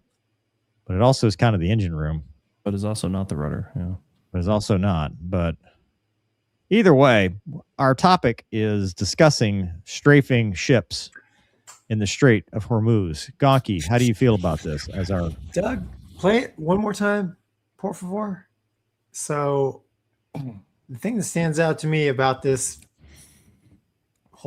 video here is the ship's not moving. Right? I mean, based on like there's the smokestack is All right. the Pull over. smokestack- We're already pulled over. Right. We can't pull over anymore. So there's this is like not a nuclear powered Yeah. boat, right? So it burns dead dinosaurs in some capacity, and I don't see any exhaust coming out. And you can see, You do see some now. well, yeah, because the 20 Yeah, mic it's mic's bullets. hitting it, but there's no the rudder. I mean, the thing is I was literally wondering about that too. It looks like it's just sitting there. is dead in the water. Now it's really dead in the water. Well, maybe this is after he strafed the rudder. And they put the It was a fire out. reattack. Yeah. Gonky, you're muted. So I've never strafed a ship, but we used to like strafe the spar, which is this target they would tow behind the carrier that we would strafe. And dude, at the angles, I mean, dude, the rudder, How are you gonna hit the rudder? the rudder's tucked in there. So can you disable the rudder by blowing the bridge off the boat? Yes. Yeah. Right. Which appears, to me here, the Super Hornet is aiming for that superstructure in the back, right? But ship's not moving. And the thing is, a ship that size, it's not like the Hornets are rolling in, oh, stop, and they stop, right? So it takes a while to stop these things, right? I mean, like I don't know, 30 minutes. It depends on how fast you're going, right? Because they're heavy objects. So that boat hasn't been moving or has been, motionless in my mind for a while. And same thing, usually if a big boat's just sitting there, you'll still see some exhaust coming out because, usually the engine's running to run all the other crap in the boat. I don't know. I'm not super smart on boat stuff, but when I was a Hornet guy, we would go out and we would do recce around the ship. And, we'd fly past ships and, write down the names if we could and report if we saw anything weird. So I've spent a lot of time looking at, ships of this flavor in the Gulf. And if I cruise past this one, I'd be like, they're just sitting there. I don't know what they're doing. And I read some reports where they used bombs, like 500 pounders, which, dude, if you hit that thing with a 500 pounder, you're liable to sink it. Because That is so I recognize the name. So this is the CENTCOM report, which is probably where we should have started. U.S. forces disabled vessel in Gulf of Oman. So attempting to violate blockade. U.S. forces enforce the blockade measures by disabling an Iranian-flagged unladen oil tanker attempting to sail towards an Iranian port at 9 a.m. on May 6th. They observed the MT Hasna, which I believe was what was on that video. Nope. As it was, Doug? Nope. It's the Sevda and the Sea Star. I thought it did say, I thought it said. Well, it's got a lot of the same letters in it. It's Anyway. Sevda. So after it failed to comply with repeated warnings, forces disabled the tanker's rudder by firing several rounds from the 20-millimeter cannon gun of a U.S. Navy Super Hornet launched from the Abraham Lincoln. Hasna is no longer transiting to Iran. So go back to the video. 3 ships. Yep, I will do that. So it's okay. Sevda, Sea Star. oh crap! Yeah. Well, So it's multiple ships. Sevda. I thought one of them was. What was the other? What was the third ship? The Hasna, the one in the article. In the video, it's not in the video though. No, it's just 2. It's a repeat of both Okay. the Sea Star and the Sevda. Now, So these are obviously all multiple attacks. now, when the smoke starts rolling off, either they've got quite a headwind, or the ship's moving, right? So maybe the ship is moving. I don't know. I can't tell because right from It's here, not churning much water. I mean, that's hard to see. Right. There's zero wake. yeah, there's zero wake. Well, they're in a no-wake zone, and we're enforcing them. That's right. So this is what you get 20 months. Finally, something that makes sense. Fort Lauderdale HOA got him. The Chafunkta River has the same problem. Trust me. To be totally honest, if you're just trying to, you're going to have better luck probably with a helicopter with a 50 cal hanging out the side. Yeah, but it's not as cool as this. No. And I find it hard to believe that, they told the Super Hornet guys, just take out the rudder. Yes, sir. It's I've been have you seen me shoot the spar? I will shoot towards the back and hope that it works. Yeah. So, and just to poke fun at ship guys, how does I'm going to presume this thing's 900 feet long. How does a 900 foot long tanker make a break for it? Right. It's I guess we should be lucky they didn't torpedo it, but well, yeah, I'm just poking fun, but obviously we're just going off of a quick clip here, black and white, but I do have a couple questions with regards to where the ship's even, were they moving? How can you tell they're making a run for it? See, there's nothing coming out of that smokestack. No churning, no wakes, and that thing is unloaded, right? It's sitting really high up in the water, but I don't know. I listen. If they're deemed hostile, they get painted with 20 Mike, I guess. Well, okay. Yeah. All right. I mean, and hey, here's the other thing that surprises me. You don't see any rounds going into the water. So if this is indeed a Super Hornet strafing this thing, they do some good. This is good work. It's also close. Dude, I'd have had the dispersion. I would have had bullets flying all over the. Yeah. You also don't see any people. Well, let's hope nobody was on that thing. Well, if they're steaming away, somebody's got to be driving it. Well, that's just it. I don't think it's steaming. Well, okay. There's a lot of wind then. Well, yeah, exactly. So I don't know if it's just a lot of wind or if it was moving or what, but if it was moving fast enough that was purely for movement, I feel like you'd see some wake. I do too. I'm not a boat guy, but I don't know. Yeah, like I said, I've seen plenty of these in the Gulf, moving, and I'm you can see a ship that size disrupts water. Just know, right? Yeah, no they have science, new technology. And dude, as high as that thing is setting in the water, the screw is not that far from the surface. It's churning. It's gonna, yeah. But what do I know? All right. According to the chat, nothing. So good shooting. Did they say Gonky didn't know anything? All of us. Oh. It's a given. It's in the disclaimer. Yeah. Warhorse says it would be hilarious if the flight crew from the Tomcat is Gonky and Mooch.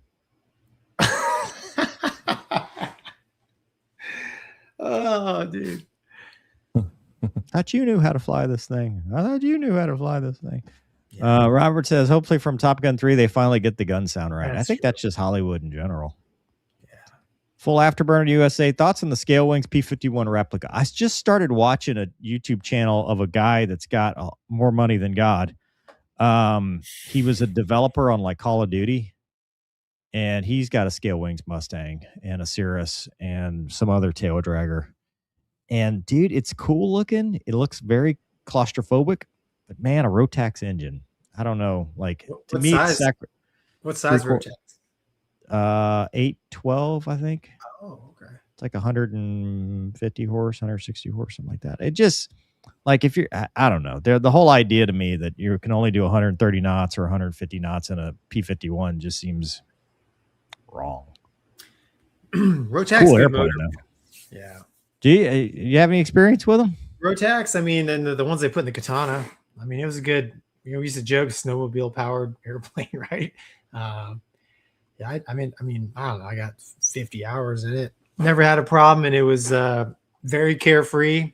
There was no mixture, just throttle, prop. They got rid of the mixture things. I think it was fuel. Is it fuel injected? I can't remember, but yeah, I liked it, man. It was yeah. This says it's a BRP Rotax. It's a 916 IS, 160 horsepower. Oh wow, so beefier than I flew. Mine was when they put in the little Katana. The first one was, I think it was 80 horse. They do that little thing where they use true airspeed, so you don't know, but 180 knots true airspeed for cruise. That's not Plus bad. 6, minus 4, 1,000-mile range, which, dude, who's going to go 1,000 miles? 650-pound useful load, 950-foot takeoff. Dude, I'm on the website here. I want one. There you go. 916 IS is a turbo engine. State-of-the-art Garmin G3X. Dude, 2,300 foot per minute climb rate. It's got a rocket-deployed aircraft rescue system, the GRS. It's got a chute. There's still an Electric landing gear. opportunity. There's still an opportunity to be the first sponsor of the Movie and Gonky show. Not after I just said that I didn't think it was great. I think it's wonderful. You know what? They can prove It's me wrong. amazing. Bring me one. We'll try it out. The delivery time is 12 months, so they got time to get over it. I How love it. fast is it? It says it's a 916 MT4 blade propeller, 180 knots at flight level 150. Right, it's a 130 knot airplane. V&E of 260 knots, but it runs 7.5 gallons an hour. I love it. It's only $595,000. Just out of my price range. Yeah, just right there. We're gonna need a loan for the first the 5 part. 590,000. Can't get over the 5 part. Send us Yeah. 4. Yeah, just like the Tomcat, we need more than one. I'm sure we can figure out how to fit Casmo in one. Doug, I don't think you can fit in this vehicle. Am I bigger than Casmo? I don't think so. That little guy that works for Call of Duty is cramped in there, and I'm watching his videos going. We got me in your glass here, man. Things are possible. I know. And what happened? My landing gear failed as soon as you got out. Ouch. RM Nevada has no comment, but thank you, unless Doug can find it. Douglas says Tomcat hasn't flown in 20 years. Last flight October. God, has it been 20 years? Yeah. Who would be qualified to fly it today?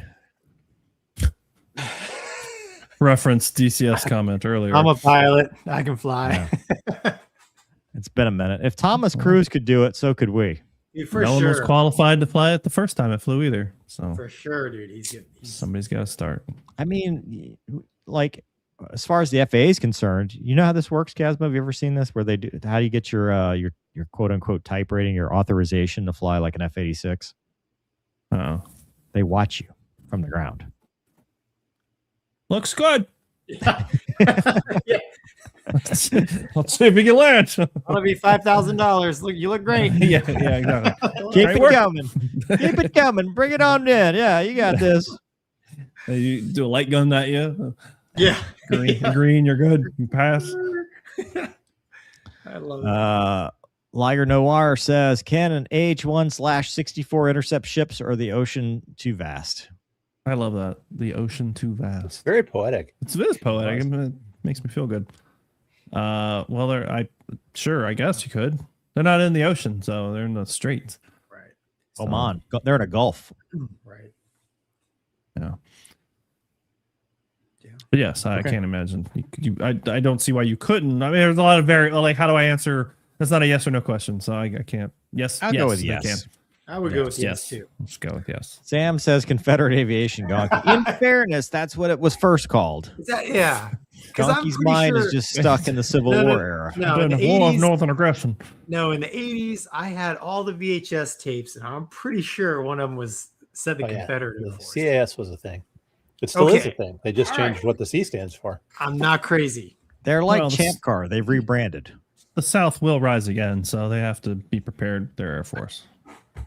Well, they're putting the Tomcat in the South. Uh-oh. That's right. Yeah. So, Look out. I mean, what does the North have? Nothing. I don't know. 7.3 I Max. hadn't thought about it till just now, so you have to give me 7.3 some Max time. mover. Boeing. Yeah. Boeing, yeah. Yeah. Yeah, but not the good Boeing.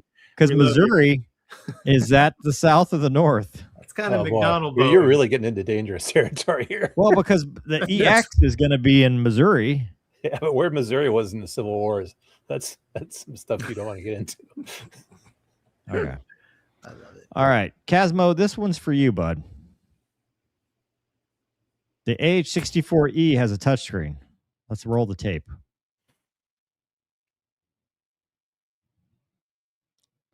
Now, Silent Bob. Is Boeing's AH-64 Apache large I did area not expect that touchscreen accent. display demonstrator, and we're going to find out exactly what it can do. What you're seeing here today All right. is the Yeah, Boeing concept for what we call Advanced Crew Station for the next generation of Apache.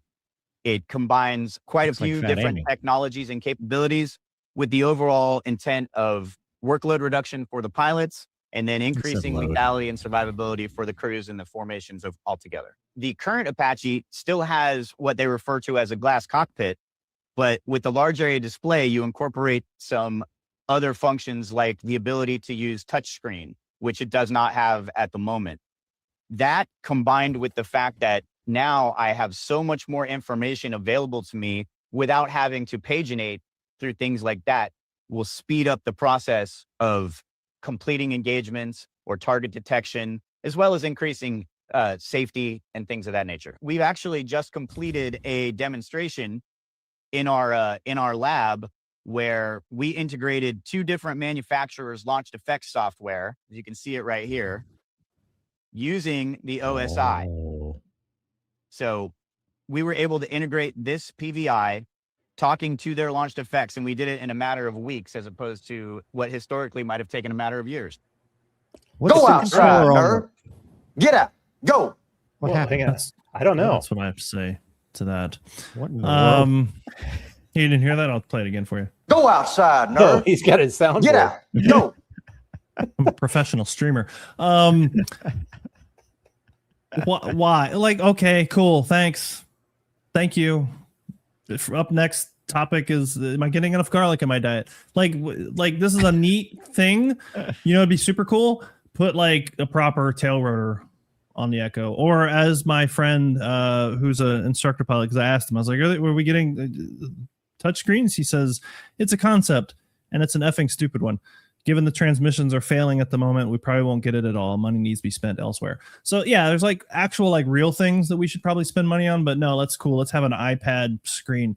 And I watched that video before, and he's like touching the screen, and all I can think of is like, yeah, he's doing that sitting in a chair on Earth, right? Like trying to do that when you're bouncing around in the aircraft and stuff may not be as easy. You know, like I used to have to kind of like brace my hand on the side of the screen to use my thumb to push in. You guys might have had similar experiences in your own things, but I don't know, I think about how many times I hit the wrong button just playing with my iPad. Just things like that just don't practically make sense to me. It's cool that you have all that like screen real estate and you can see a lot more stuff, but okay, cool. Thanks. How much is that going to cost me? Those are Yeah, my I'm thoughts. usually a big fan of HOTAS. So not having to reach and just having Right. everything on your Sure. Yeah. it looks like the Apache incorporates a lot of HOTAS, right? I mean, it's the first time I've actually saw all the buttons on the collective and stuff. Yeah, well, sort of. I mean, obviously we don't call it that, but the collective, the throttle, if you will, has 2 grips on it, so it's got a lot of buttons and things. So you can do a lot from it that you don't need to do in the front. But I don't know. I think we probably access maybe screens more often. I don't know. I don't know how to compare it, but we do a lot of stuff with the grips.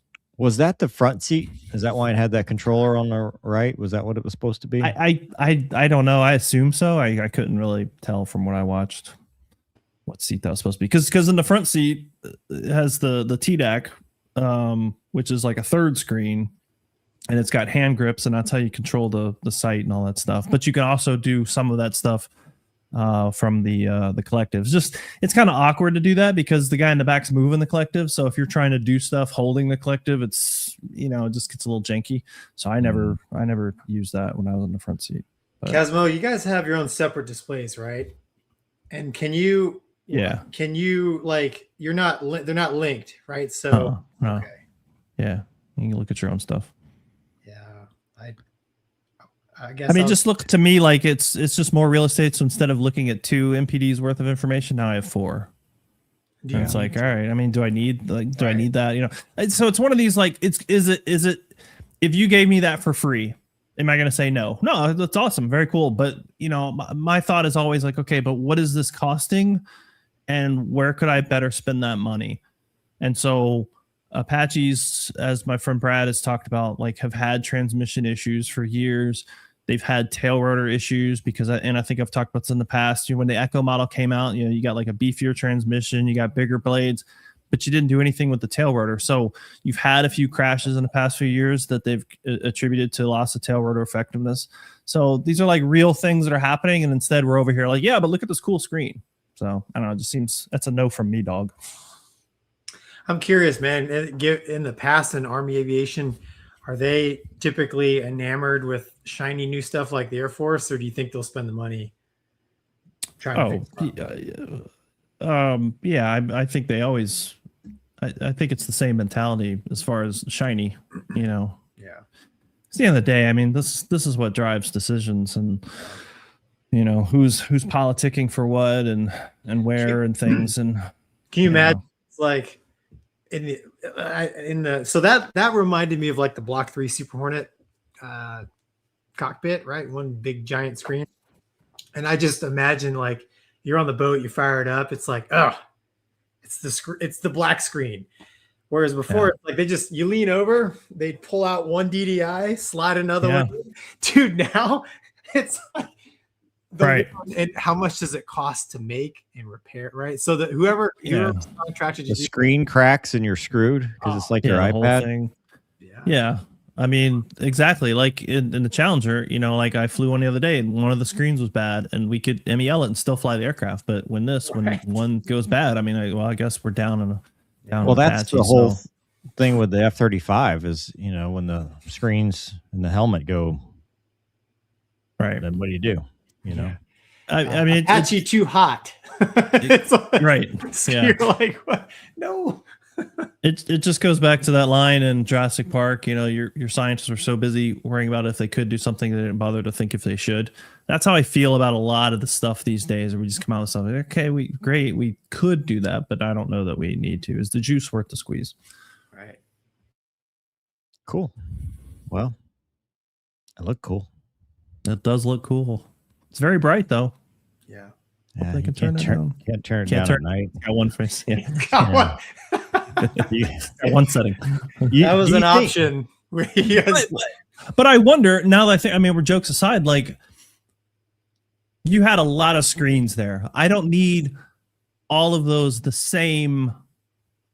Like, can I change the map screen, part of the screen, and make it dimmer, but make this other part brighter? Because some of those things you may want to adjust. I wonder if it has that sort of functionality. I guess. I hope you can move the ADI, because I didn't like it where they were displaying it way on the left.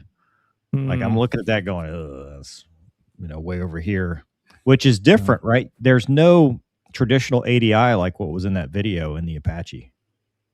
if DCS has taught me anything. Uh, There's no color, blue and brown. No, there Like- is like in the that. Echo model.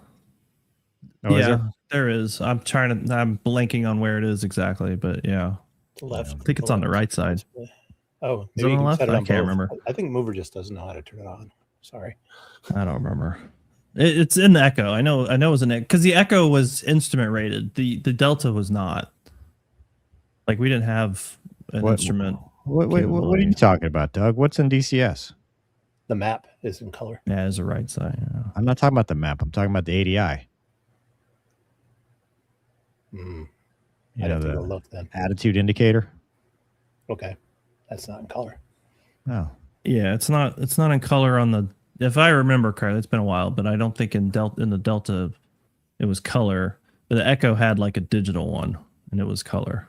So y'all couldn't fly instruments in the Delta? I mean, you could in the sense like an emergency, but you couldn't like purposely go fly IMC. The Echo, you could do ILSs, I think. Yeah. And I don't. Maybe they had. Obviously, it's been a minute, but back then we couldn't do like RNAV type approaches. Maybe they can now. I don't know. Yeah. Wow. All right, moving on. First we got some people from the audience. Aaron says, if you're single seat, you check yourself out. You just have the FAA watch you. More or less, right? Yeah, that's what I said. Full Afterburner says, you guys should have Scale Wings send you 24 of those things for the Confederate Air Force. Gonky will be the supreme commander of the Confederate Air Force. Supreme leader. Yeah, dear leader. Dear leader Gonky. Lineman says, if you're a lineman that does like lineman stuff, like I'm thinking like Coleco and Entergy, thank you. We really appreciate you, especially around hurricane season. Down south, you guys are awesome. Well, everywhere, but especially, I mean, yeah. Anyway, I should have prefaced my statement by saying to ignore Goose's death to relive the awesomeness of Maverick and Goose flying together. Okay, yeah. It's like a prequel. B-Shoke says, touchscreens in cars was a bad idea. I can't imagine this will be much better as tactile buttons are making a comeback. Yeah. Yeah, I just think bouncing around, it doesn't make sense to me. But we have a G3X in the OH58, and I usually don't have any problems with the touchscreen part, but well, you're a different breed. I'm not. I'm just saying it that specifically doesn't. I can't think of any specific problems. I'm not saying, that was just a thought when I watched the guy like gingerly touch this button. And I was just kind of like, I just feel like enough times my fingers slipped. But it's Garmin the wrong page versus whatever civilian military nonsense is, because military is going to make everything harder, So yeah. Yeah. Anyway, so I will preface this one with this.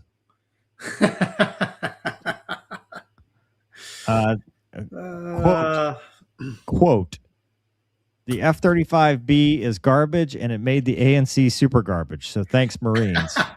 Gonky, 2026. Taken out of context. 2026. Is that your new book? No.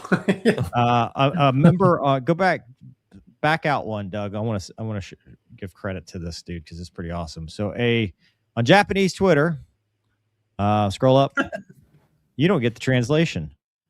Nantaku P Photo did so he looked at the demos for the F-35. So he actually has done more than this. We can take a look at the F because he did one like with the F-16 too. But this one was most interesting to me because it talks to Gonky's point. So this is the air show demo, min radius turn, I believe. F-35C versus F-35B. Doug, roll the tape. Yeah, we can't get to the music.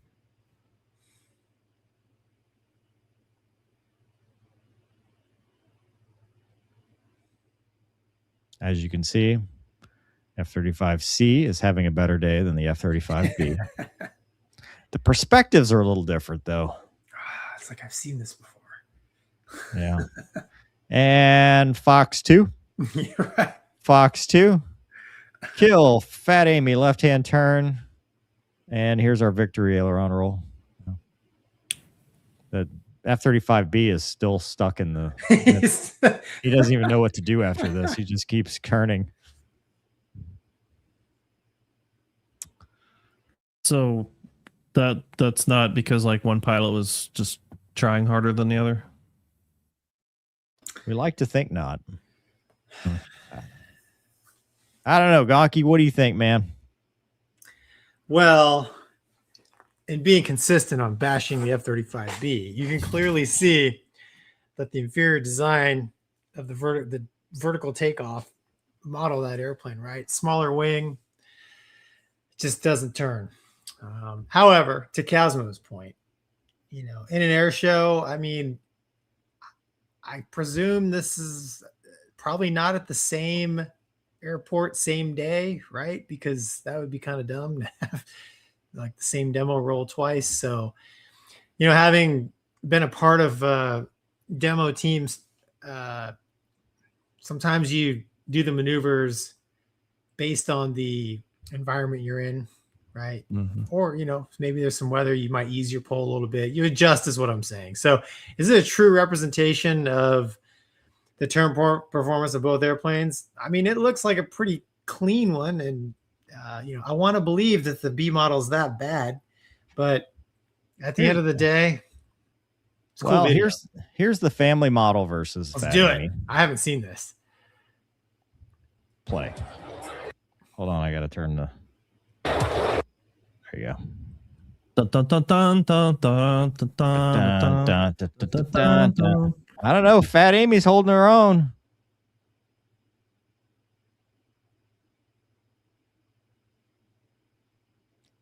I don't think the Hornet's max performing, but that's just me. Yeah. That's actually pretty close. I mean, that's definitely not the same day. No, none of these are the same day. These are just like they took the same demo and they were like, hey, let's do a side. It's the same guy, right? I compared the F-35C versus Super Hornet, the Rhino. Everybody loves this footage from last year, but by a narrow margin. Yeah, I mean, I also did one F-35 versus F-22, which for sure. Oh, dude, that one's gonna be ugly. Go play it. See, this is not.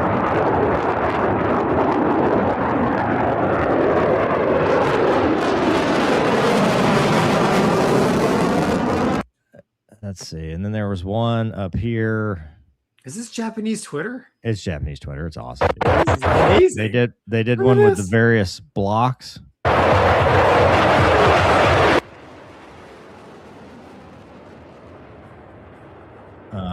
Which it's interesting. The block 50 just smokes everybody.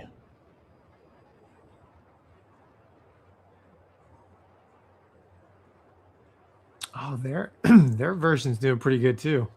Yeah. Yeah, I mean, you know, it's a cool exercise, and you know, there's probably some truth in there, you know, but really, okay, all of them are pretty darn good. I mean, all of them are pretty good. What are you just? It's the friends you make along the way. We're Yeah, not I just hope they all had fun. Clearly, the B model is the dog of the bunch, but I mean, yeah, any chance I get to bag on the Marines and their dumb vertical takeoff and landing 5th gen fighter that ruined the Air Force and Navy version, I will. But why did it ruin it?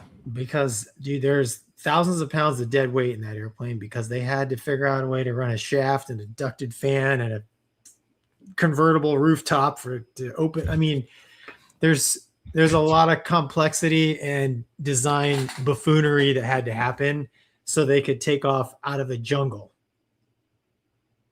Right. But how did that ruin the Air Force's version? Because there had to be, and the whole idea, we're going to build one airplane for 3 services. There's a lot of shared components, and some of those have the extra weight bracing and all that. Awesome. I used to know the weight because Boeing when I worked at Boeing, they had a direct comparison between, at the time they called it the International International Roadmap Hornet, which I think ended up being the Block 3. They compared the two and they talked about a lot of the dead weight and design of the Joint Strike Fighter. It would have been the F-35 would have been a way better airplane without the B model. I just don't think this is necessarily a super valid comparison just because but it's demo profiles are trying to maintain show center. They're not necessarily max performing. Right. It's just for the air show. Yeah, I think it's cool. I think it's cool. I gotta give you. I might have to get on Japanese Twitter. That's awesome. It's awesome, dude. Japanese Twitter is great. Full Afterburner says F-35Bs, and then Misawa Block 50 for the win. Yeah. Going back to an old topic, Gonky, I'm not 100% sure you want to show this. However, what is it? There is a new video out for the Frontier thing, and it's a different angle. Do you want to see this? Show it. Sure. I mean, well, I'm going to say viewer discretion advised. But is it the black and white, different black and white footage? Yeah, it's the other side. So there you go.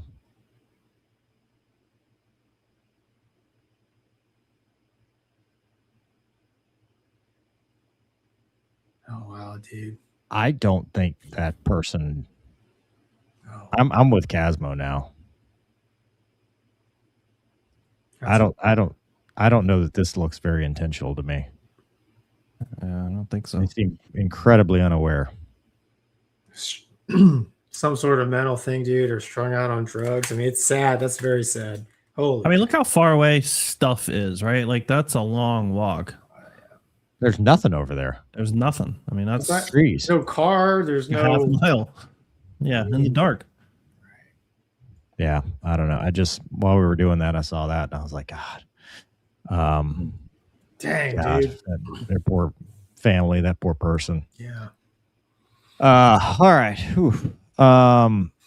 Hey, Doug, go to Star Wars Canyon. Can do. Let's do something that's not miserable tonight. Casmo, you'll like this one. I love anything to do with Star Wars. No, it has nothing to do with Star Wars. Oh. All right. Make it big, so to speak. Yeah, I gotta set it all the way up here. Hang on. All right, we're ready. There's an AN2 in Star Wars Canyon.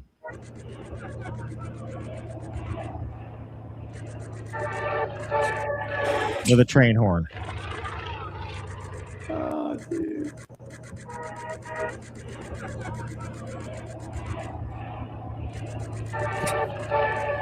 Definitely not flying faster or near the speed of sound.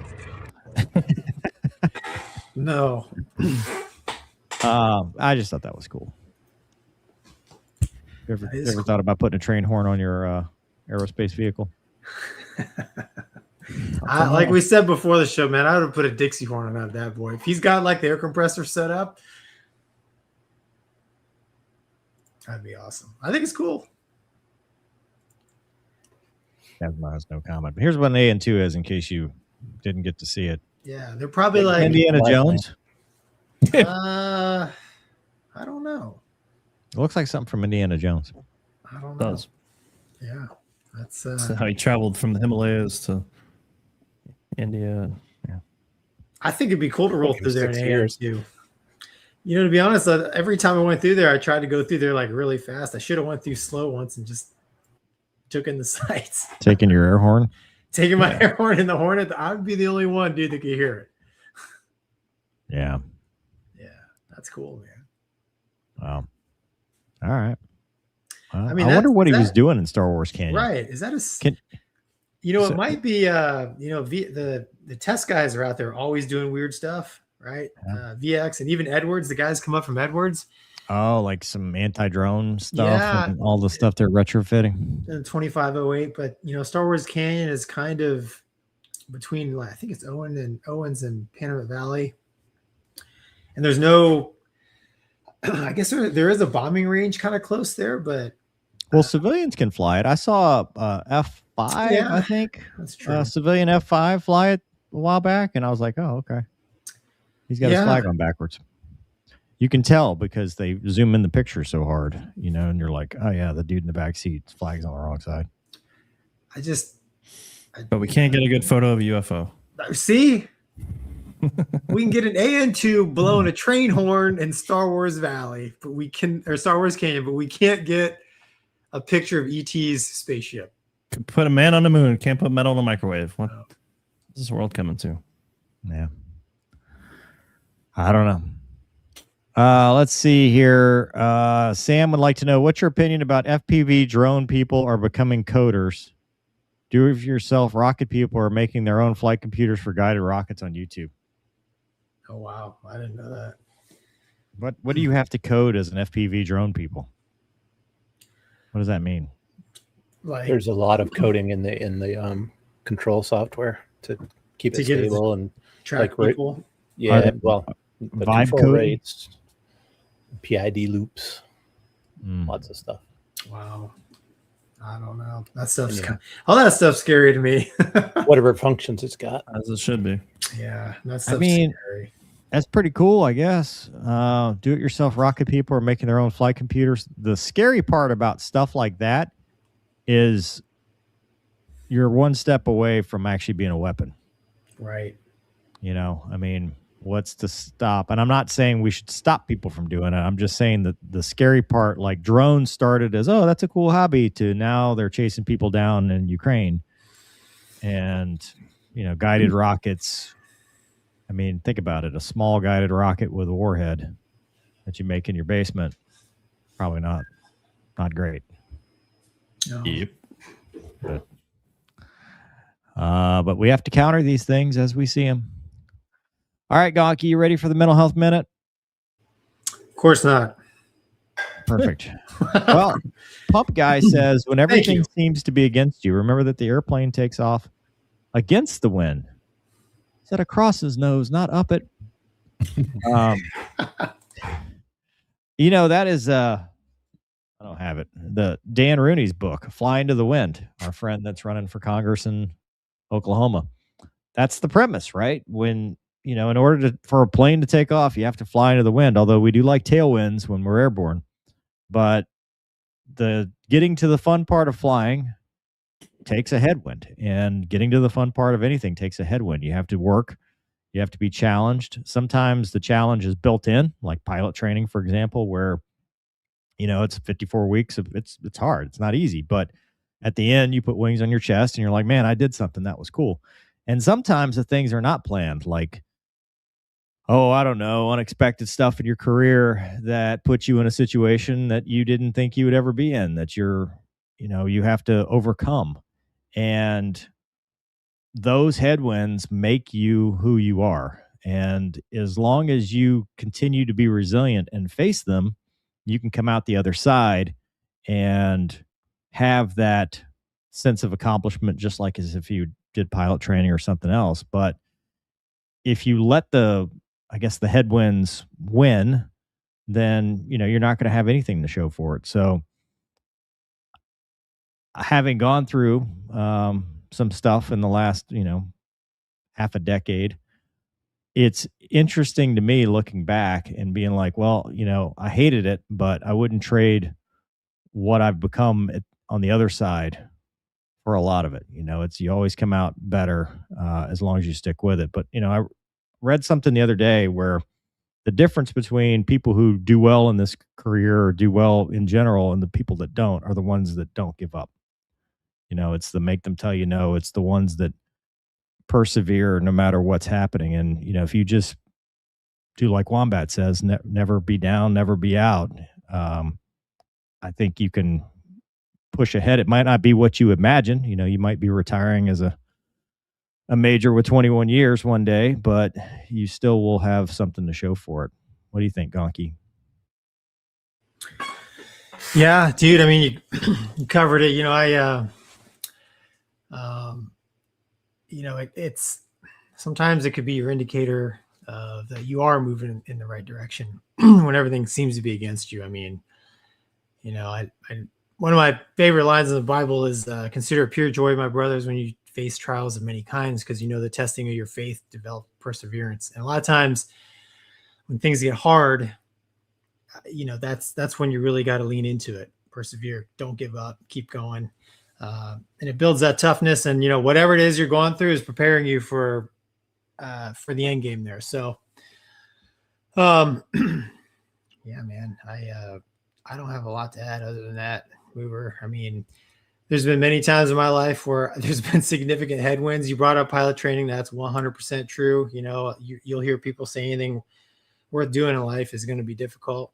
And I think that's true as well. So yeah, make them tell you no. Casmo? Got all philosophical and stuff on us here. So yeah, I guess Casmo's a helicopter guy. You beat the wind into submission. There's no headwinds. Fly! and we're always moody because we know if something hasn't gone wrong yet, it's about to. So yeah, I guess to your points, don't give up just from adversity, but at the same time, be smart enough to recognize sometimes your passion does not equal competence. So, know when to quit as well. I think it's also true. Make them tell you no, never down, never out, know when to quit. I like it. It's the trifecta of motivation. You're right, Casmo. That's right. Douglas? What doesn't kill me makes me stronger. Is that where we are?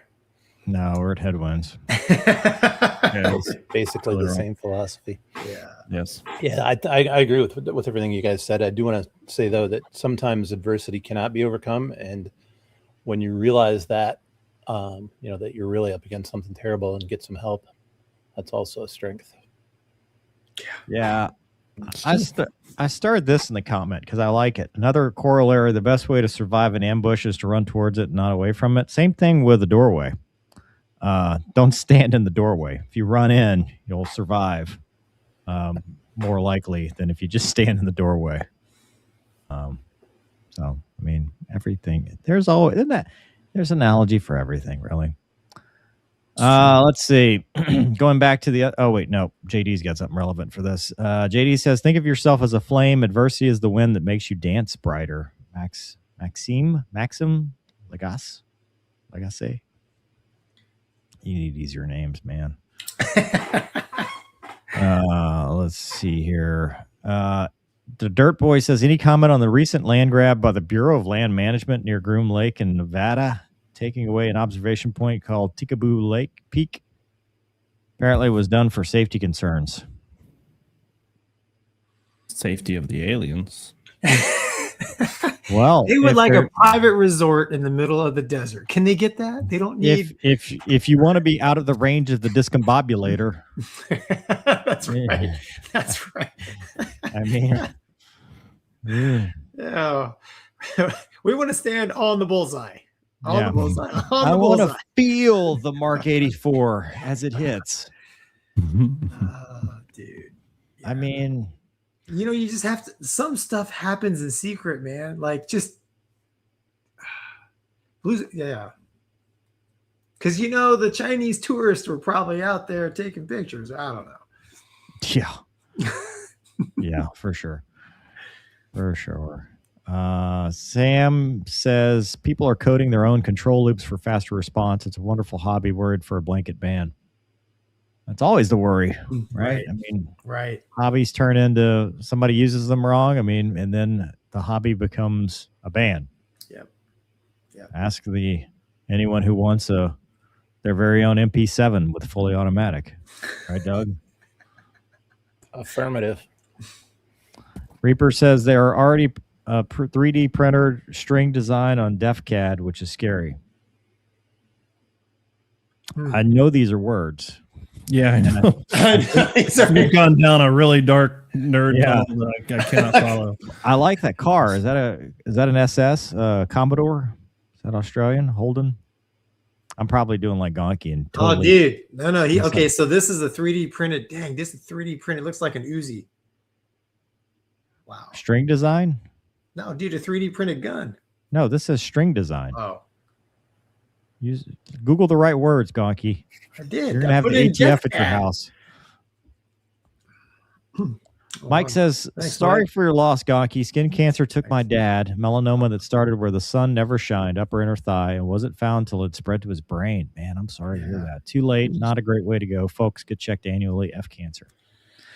Yeah, so apparently he'd had cancer years and years ago, and the doc told him, yeah, it's all gone. There's a 0.01% chance you could get it again, but if you do, it's going to be bad. And unfortunately, he was the very small percent. So thank you for that. MJ, one size does not fit all. Mover, you have many rings of opportunities ahead of you. Wishing you well and choosing the ring that best fits for your next phase after retirement. Oh, thanks, MJ. I see what you did there. Thank you. Oh, yeah. Yeah, because AI thinks that every time AI draws me, it puts a ring on my finger. I don't know why. Which I never notice if I do the AI thing, but people are like, oh, congratulations. I'm like, oh, well, what? What happened? Married to his work. That's right. Travis says, I've talked myself out of so many things. Make them tell you no is life-changing quote. Hell yeah. Oh, wow. Thanks. That's awesome, man. It's over. Is that it? Have we reached the end? We've reached the end. We made it. We've made it. Luna has not shown up to tell me it's time to end the show, but Casmo, dude, thanks for coming, man. So to speak. You don't know what he's doing. You can only see him from the from the chest up. You don't know what's happening down I'm there. respecting your wish for this to be a He might have a crew sock of his own. Correct. It's not that time yet. It's not that That's for time. the after show, everyone. Yeah. Why do you think he loosens up about halfway through the show? I shouldn't have said anything. Jamie Presley's on OnlyFans now, so can we be? What? Oh, dude. Doug heard that from one of his students. In case you guys, Doug is unhinged. Well, I keep up on all the news, not just aviation. All the news. I love it. Yeah, Doug Everywhere. is, yeah. Anyway, Same well, place. Casmo, thank you for your service, my friend. Thanks Yeah, for dude, coming thank out. you. We appreciate having me. you being here. We hope to see you again in 2 weeks. 2 weeks. 2 weeks, TM. Maybe. Your contract specifies every 2 weeks. Yeah. Tell the family. Oh, Let me know if you want to play Ready or Not or Absolutely. Digital Combat Simulator. Or if I you will know play some with you. game that's better than Ready or Not, we're getting ready to be or not. I love Hunt myself, but I'll download Ready or Not again and see if I can remember how to play it. Yeah. Well, we're very bad at it, so Well, perfect. your baseline is Good probably company. as good as we are. Excellent. We play at 19:30 Central Time on Twitch. What day? Some weeknights. Okay. Usually it's Tuesday-ish, Wednesday-ish, and Thursday. Nope, not Thursday. Sundays. Saturday-ish, Some Sundays Sunday-ish. sometimes. Okay. So Yeah, I'll be around this weekend. So we start it at the 19:30 hour, which is All right. 8:20:30 your time. it a is. little late. That's a fact. That's A science. little late, but a man like yourself, you can do it. I'm willing to take the. There'll be 35 people watching the game. Oh, New record. I've got how many followers do you have on Twitch now, Casmo? Oh yeah, Casmo can do a raid, start a hype train. Yeah, I'll raid you. Crap. I have no idea. I couldn't tell you. Oh, Well, look, but are you continuing to make? Because all right, we're going to promote your thing again. You're doing trading for the Apache. When's that coming out? I guess as soon as I finish it. I don't know. It's gonna be a while. It's gonna be a while. It's like I have to do the script, and then Baltic has to take it and then make the mission out of it. Then we have to record the voice lines and all this stuff. So it's not a fast process by any stretch. Casmo has 4,700 followers. Oh, do I? Thank you. I couldn't find it. I don't know where it's at. Okay, all right. So he's got. I mean, that's a lot on Twitch. Out of my 6,600, only 30 people show up at most. Oh yeah, the numbers 21. are so skewed. Yeah, Yeah, the numbers don't mean anything. No.